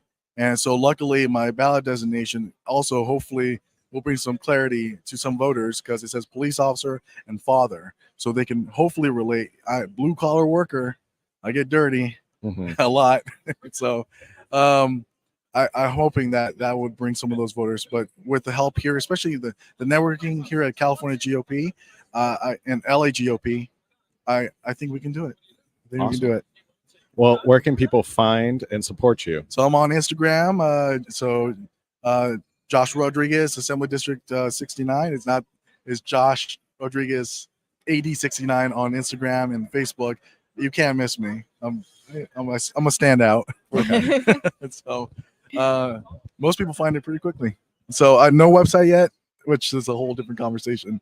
I'm having trouble with the banks. So contact you through Instagram if people want to volunteer, donate, etc. I don't, and so that's the other thing. I don't ask for donations. I get yelled at a lot over here. We're not raising funds, but I think grassroots level, like for me, it's about doing the work and getting the name, my name out there. So for people to say this guy is actually genuine, a legit person, and he's not just trying to look for popularity. I have a lot to lose with just running for office, because I have to take a 2-year break from law enforcement just to be in the assembly, and then come back to law enforcement after I'm fat and happy of not being, chasing people. So, yeah. So well, awesome. Thank you for stopping by, Josh. I'm glad we were able to grab you and get you to talk with us for a little bit. I appreciate it. Thank you. God bless you all. Thank you. Thank you. Feel free to take a cool sticker. Thank you, Josh. Thank you. Best of luck. I need to fix my hair real quick. It went great. Thank you. That's the best time to catch people is when they're not prepared. That's the best time to catch people, when they're not prepared for interviews. Yeah. So just off the cuff, natural. We don't want talking points. We don't want canned talking points. So Thank you so much. thank you so much. Yeah. So a point about the question that you ask every candidate Yes. of, what are they running on? What are their issues? Yeah. Every candidate has a different issue, because every candidate, again, 58 counties in this massive state of ours, each area, each demographic has their own issues. Right. And yes, there's a lot of crossover issues, but it's something in their district that they saw inspired them to step up and run, because they were like, this is what I'm seeing. And it feels like we've gotten a different answer from each of them, because they're seeing something different in every area, which always goes back to our point about Sacramento. Like, local elections matter. Sacramento needs to calm down and stay out of all the local elections, right? Because different areas have different issues. It's not one size fits all. Yeah, no, I think that perfectly summarizes it, because everybody from, Humboldt County all the way down, there is something completely different that each area needs. And it's galvanized these candidates to jump into the race, right? Like for Josh, it was crime. Crime was, he obviously sees crime on a daily basis. He knows how bad it is right now. He's raising 3 kids in that district. So that's important to him but that's not the same issue that like Mike Greer was talking about, or that like Ronald was talking about, or that Jim was talking about.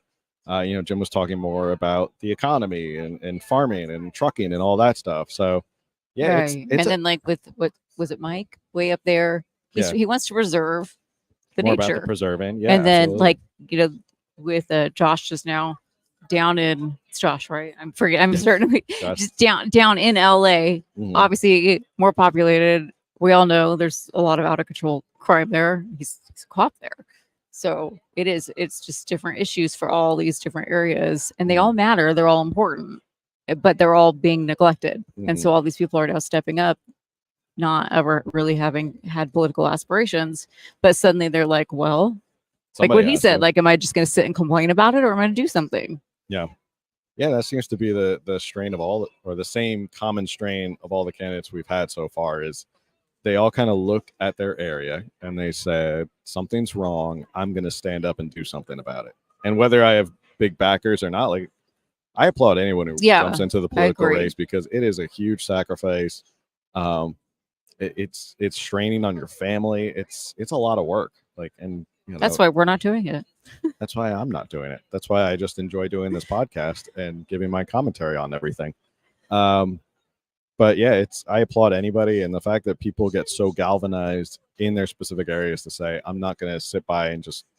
And the other thing I like about all the candidates we've had today is they're genuine. You can tell they're genuine. Like, these are people who really care.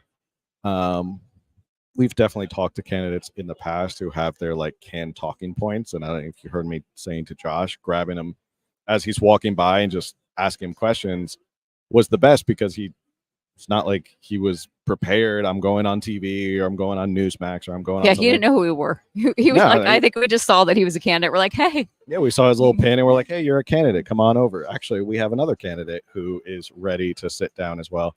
We've been trying to, he keeps passing by at the same time. So we're ready for you, sir. Mr. Paul Jones. My buddy warmed up the seat for me. Yeah. Absolutely. He's Paul Jones, another candidate.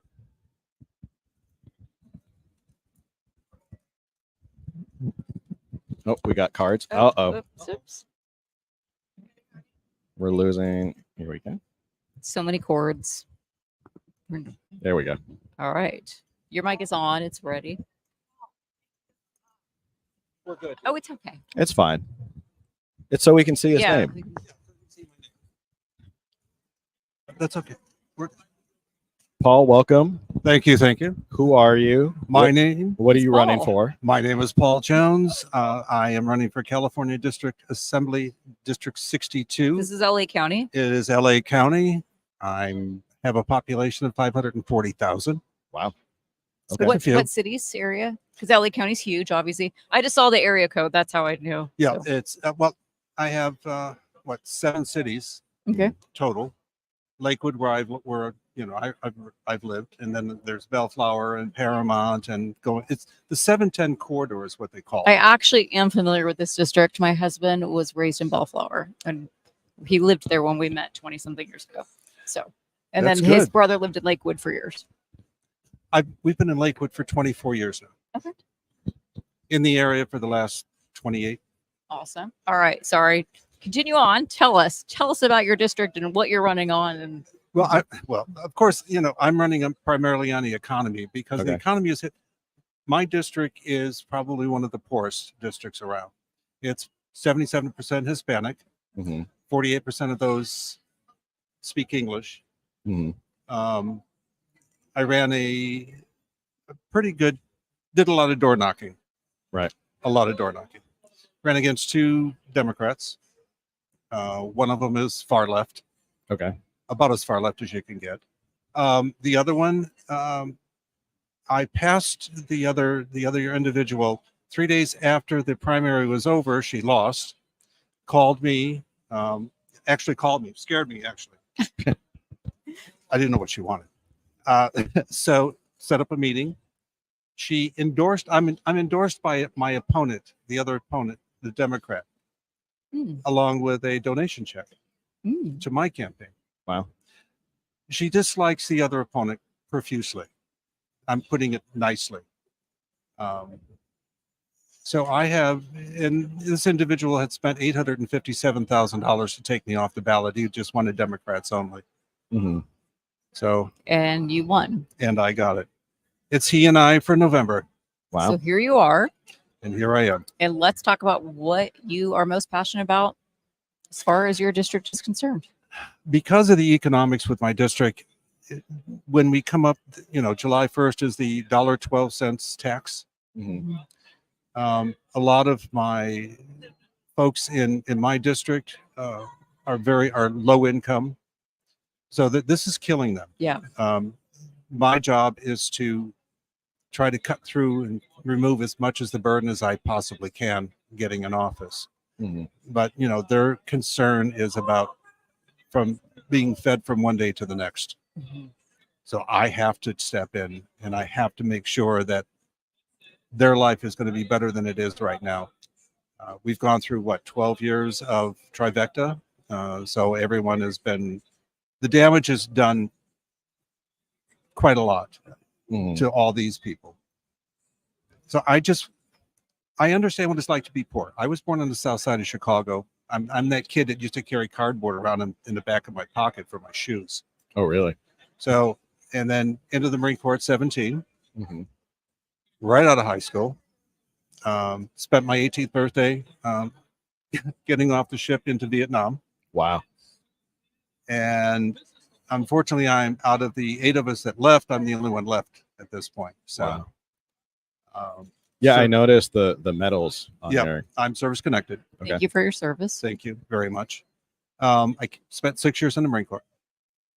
So I have a very good understanding of what it's like to be poor. I grew up poor. I've been homeless. I've lived in my car. Mm-hmm. So I know I have a better understanding of the people that I'm about to serve. This is probably the longest employment interview I have ever had in my whole life. Ever.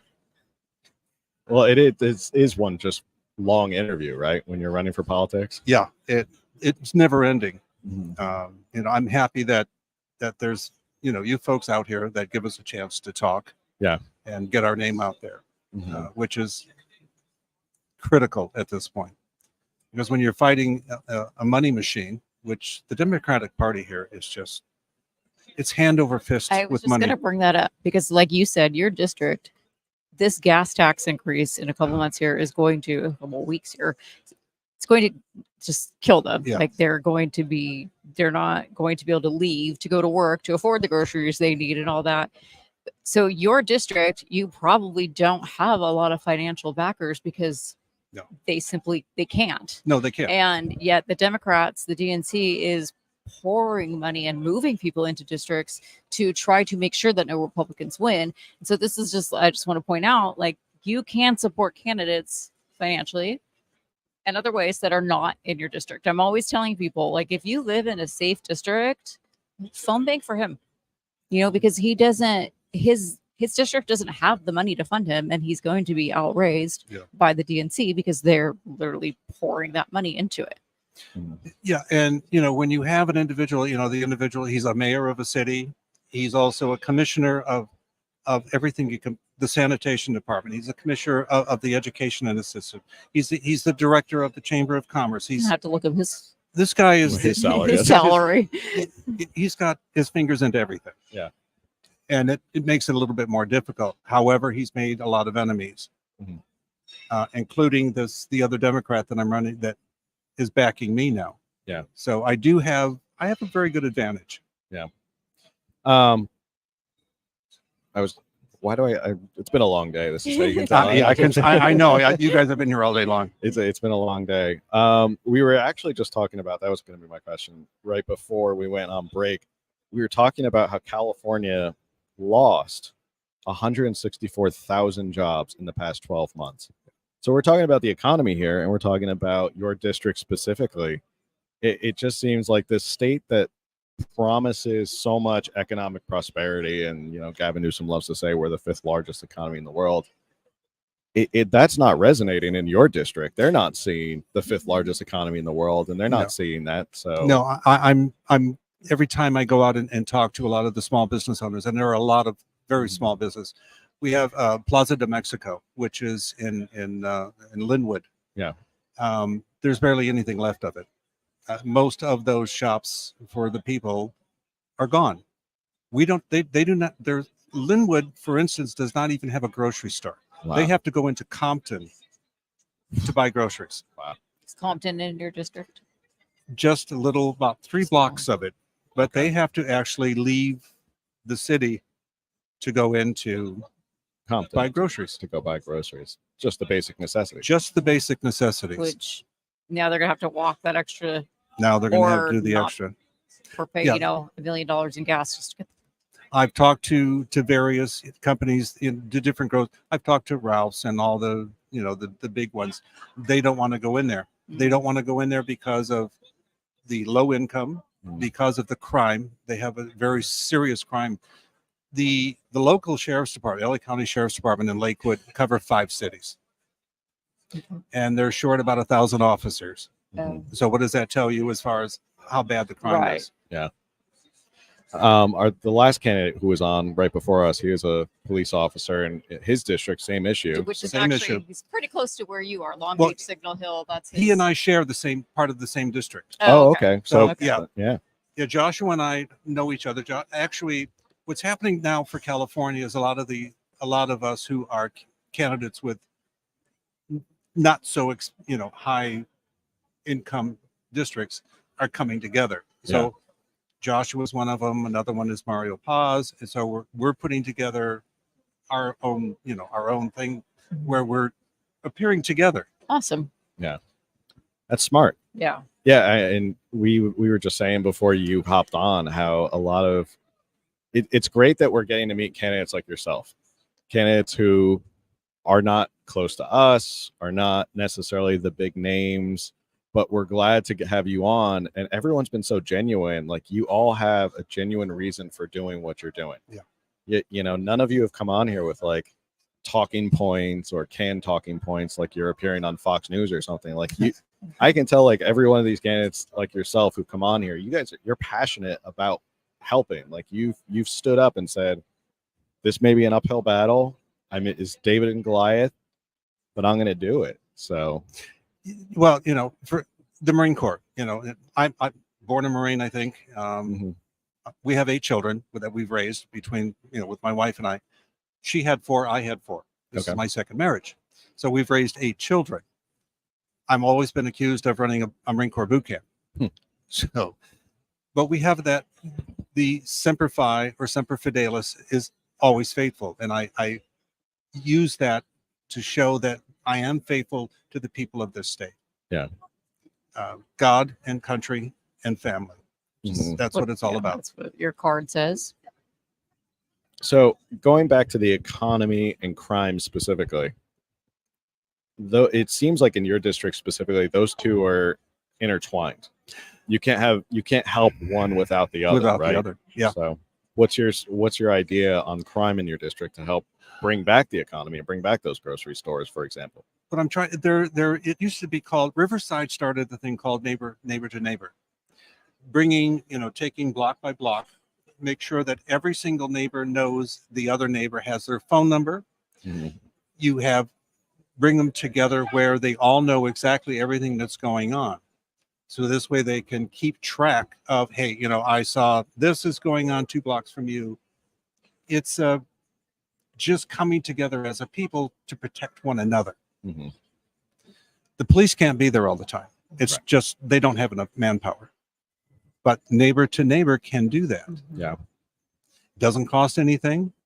All you're doing is making sure that your neighbor is watching out for you as they're watching. So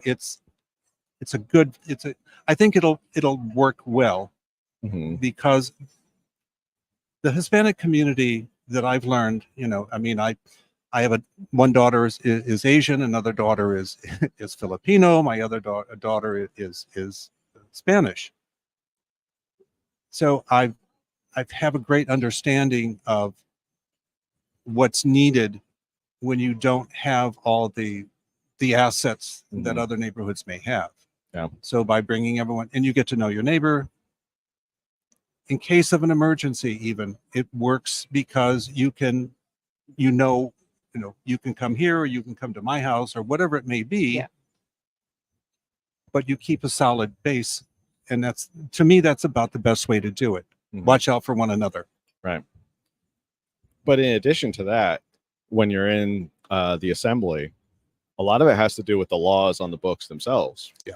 About prosecuting a lot of these lower level offenses, not getting rid of zero bail or trying to create I hate to say like stiffer punishments, but kind of that line in the sand of like, we're not going to tolerate this anymore. And that may affect places like grocery stores or pharmacies, when there's increased theft, retail theft, and stuff like that. So that's something as well that you could tackle right in the assembly. Yeah, because we can change the laws, repeal the laws, whatever they may be. Because, for instance, with all this smash and grab, I mean, we have had a bakery that's been there for 35 years. Mhm.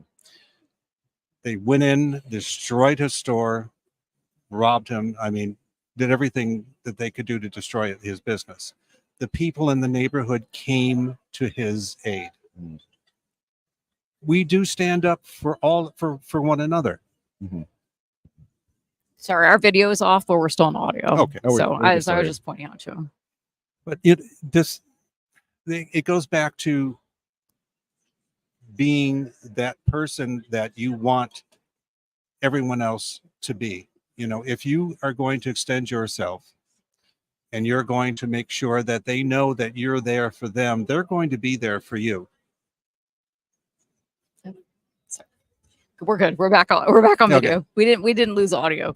Yeah. Well, I appreciate that you say, because certainly there needs to be, like you mentioned, there's at least short 1,000 police officers, and we need that. We need law and order. But I love that you were saying neighbors need to watch out for one another, and you didn't say the government needs to come in and fix this. The government needs to intervene here. I mean, what does the government ever fix? Literally, Yeah. That is the $1 million question. I'm sorry, $1 million is nothing anymore. That is the $1 No. billion question. it is. Yeah, I agree with you there. I mean, the state of California is what, $74 billion deficit right now? I'm more like We 73. so we're Yeah. told. They say 53, 73. Well, actually, when I started doing all the figures and I went through all of them, I'm good at research. So before I even open my mouth, I want to make sure that I have the facts. Right. But you're looking at roughly $30 billion a year just in homeless.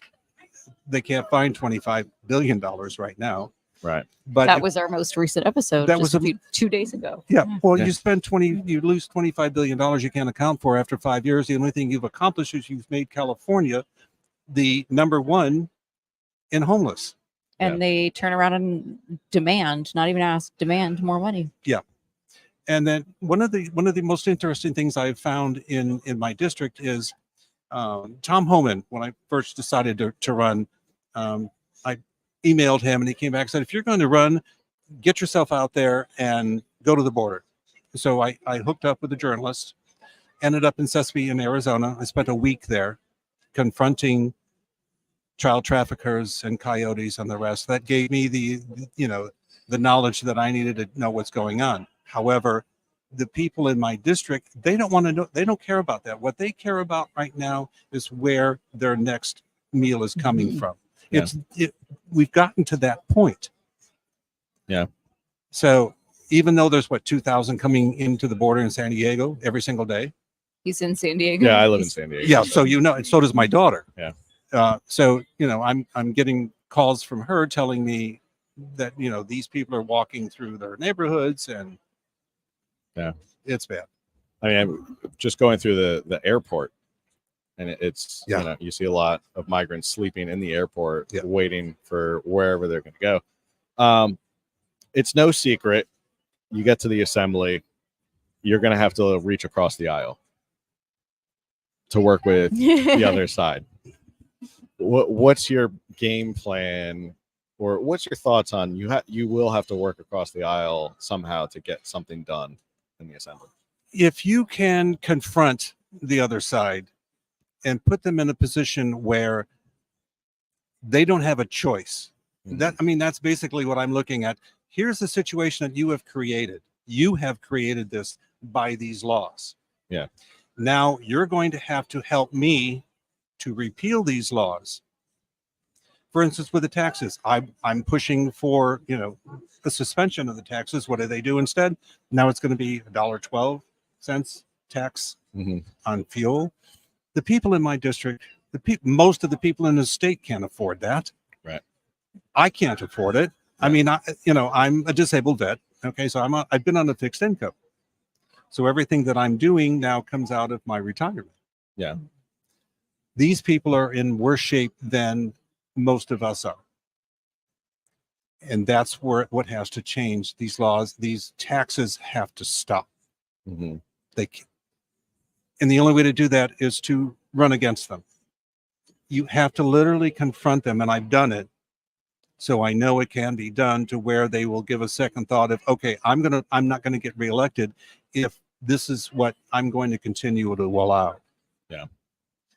It's always interesting to me that a state that is progressive, and I put quotes around that because it seems like a lot of stuff that they propose is not progressive. We're not making progress with any of these. We're going backwards. But a lot of these taxes end up hurting the people that they pretend to, that they postured that they stand up for. Correct. Gas tax, taxes on, raise taxes or inflation or anything like that. It always ends up hurting the people who can't afford it. Not the people who live in the fancy gated communities. They don't care if the gas goes up 50 cents or $1, whatever it is to them. But to that single mom with 3 kids trying to make ends meet, 50 cents a gallon makes a huge difference every single week and every single month of how you're going to try and make ends meet, right? That's the whole problem. I mean, I'm finding a lot of people who are getting on bicycles. They can't afford the fuel. Wow. So they're actually pedaling to work 10 miles, 15 miles. Are they going to be in good shape, or are they going to get run over? But they're looking for the people who are going to be there for them, who can understand them. I've lived in my home in Lakewood for 24 years. I can't afford to buy my house. Yeah. And a lot of these folks that I run into, they have got more relatives moving in with them so that they can afford to keep their house. Yeah. You'll find anywhere from 6 to 7 people living in one home. The average that I have right now, I have 12,000 per square mile. That's a lot of people. Yeah. And my district is, as many people are in it, is not that big, mileage wise. For instance, you're talking about a city with a population of 66,000. Why do you need 7 dispensaries for cannabis in a population of 66,000? Why? Is that the one without a grocery store? That's the one without the grocery store. But they do have 7 dispensaries. Yeah. So you can get the munchies, you can't buy the munchies. Correct. That's basically what it comes down to. Yeah. Paul, where can people, well, actually, before I end, this is always the question that I ask every candidate who's been sitting down. First 60 days, you're elected. What's the number one priority you're working on? Economy. The economy. The economy. Okay. You can't do anything without the money to buy your groceries, to buy your gas, to pay your electric bill. You're looking at what is a 58% increase over elected over the last couple of years. Yeah. I've had some of the people that I've knocked on the door and spoken to them showing me their electric bill. Why am I paying $150 for a transfer fee? Why am I paying this? Yeah. Yeah. It's become more and more unaffordable to live in the Golden State. Yeah. Exactly. Well, Paul, thank you so much for stopping. I know we've been passing by each other. Yeah. I keep saying, like, come on over, and then someone shout out in. his Yes, where can website. people find you and support you and reach out if they want to volunteer? My name is Paul Jones. It is Paul Jones for State Assembly 2024.com is the website, and it's Paul Jones for State Assembly 2024 @gmail.com. Excellent. Well, Thank Paul, you. thank you so much for coming on. thank you for putting up with me. No, it was a great conversation. Thank you Thank so you. much for stopping by, and thank you for. I know you kept walking by. I was trying to get your attention. Like that. No, come back. No, we want you to come on. So glad you made it. I'm glad I am. Thank you very Thank much. You so much, Paul. Best of luck. Yeah, now it's coming on the other side. It's well, yeah, it's this glass up here. It's just like a greenhouse in here right now. So Yeah. Thank you. thank you, Thank Paul. you so much. Thank you. Yeah, we're almost in the. I know we're gonna. She went that way.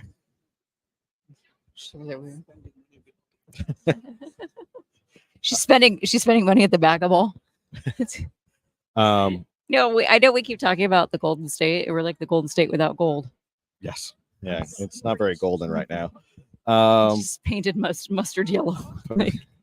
So yeah, we're almost back in the sun. It's funny, we started the day and the sun was blaring on us. Now it's going on the other side. This is an interesting hotel because the convention is like in the middle of all the hotel rooms. So we're like looking up at all the hotel rooms in the center of the hotel. It's like we're in a giant greenhouse. Like, Yeah, that's probably why it's so hot in here, is because the sun just comes in here and just, yeah, it's an interesting hotel that they have this in. But regardless, Paul, great conversation with Paul, and I think it just continues what we were talking about before he sat down, which is a lot of these candidates are very, very genuine in what they're standing up for and what they're doing, and like they all have their specific thing that galvanized them to start. And you can tell, like with Paul, it was the economy. With Josh, it was crime. And you can see that all of these candidates are hopping into the race because they genuinely have a passion and want to do something about it, which is really refreshing to see. And they all have an uphill battle in front of them, which is why we keep shouting out, like, reach out to these candidates. You can phone bang for them. If you don't want to donate, you can always volunteer time. That always helps. So, yeah, what do you think of Paul? did you just ask me a question? Yes. I literally heard everything you said up until that. You were just like spacing out. No, I wasn't spacing out. I adjusted my headphones real quick. What was your question? What did you think of Paul? Oh, I thought Paul was great. So as I mentioned, that's where my husband was. Well, that's where he was living when we started dating. That's where he grew up. And I want to tell the story. And this is honestly kind of embarrassing for me in the sense of like, okay, white girl privilege. Okay. Okay. So my husband and I started dating almost 24 years ago. And the city of Bellflower, I was raised in Orange County in a bubble. All right. I live in a very safe city. Like if there's a helicopter in the air, it's like, what's going on? Lock the doors. Still to this day, it's like, oh my gosh. And everyone on my local Facebook group will be doing this, like, what's going on with the helicopter? Like it's not normal for us to have that. So when I started dating my husband, he was living in the city of Bellflower, which is Los Angeles County. Mm-hmm. And first of all, my mom, she didn't mind Dan, but she didn't want me dating him because I was 18. And she didn't want me going to Bellflower because she didn't feel safe. Well, neither of my parents felt safe about me going to that, like driving there and back and late at night and just being there in general. Well, one day I was there and there was like 1 or 2 helicopters circling. So I'm in Bellflower and there's like 1 or 2, and this is literally like, I'm like 18 years old, 24 years ago. And I'm like, what's going on? And my Dan was like, what are you talking about? I'm like, these helicopters, what's going on? He's like, there's always helicopters here. Like, this is normal. And so I can't even imagine, because he hasn't lived there. Obviously, we've been living in Orange County, but he moved to Orange County before we got married. I can't even imagine now, 20 years later, how much worse it is. And that's, Josh was talking about the crime, and Bellflower is on the border of his district, as Paul just mentioned. And so I can't imagine how much worse it is now, 20 something years later. Yeah. And it's his district, and the story of his district for Paul is interesting. And it's sad to hear in a state that prides itself on supposedly being the 5th largest economy in the world, there is still so much poverty. Yeah. Why do we even say that? I mean, I get that that's a thing, but why do we brag about it like we have bragging rights? Yeah. And everyone talks about, well, there's an income disparity, but it doesn't resonate with the people in Paul's district No. to say we're the 5th largest economy. Yeah. That Like doesn't they're matter like, to hey, them. can you do something about the gas tax? Well, we're the 5th largest economy in the world. Yeah, and to keep falling back Okay. on that is just, it's not addressing the real issues on the ground that people are facing.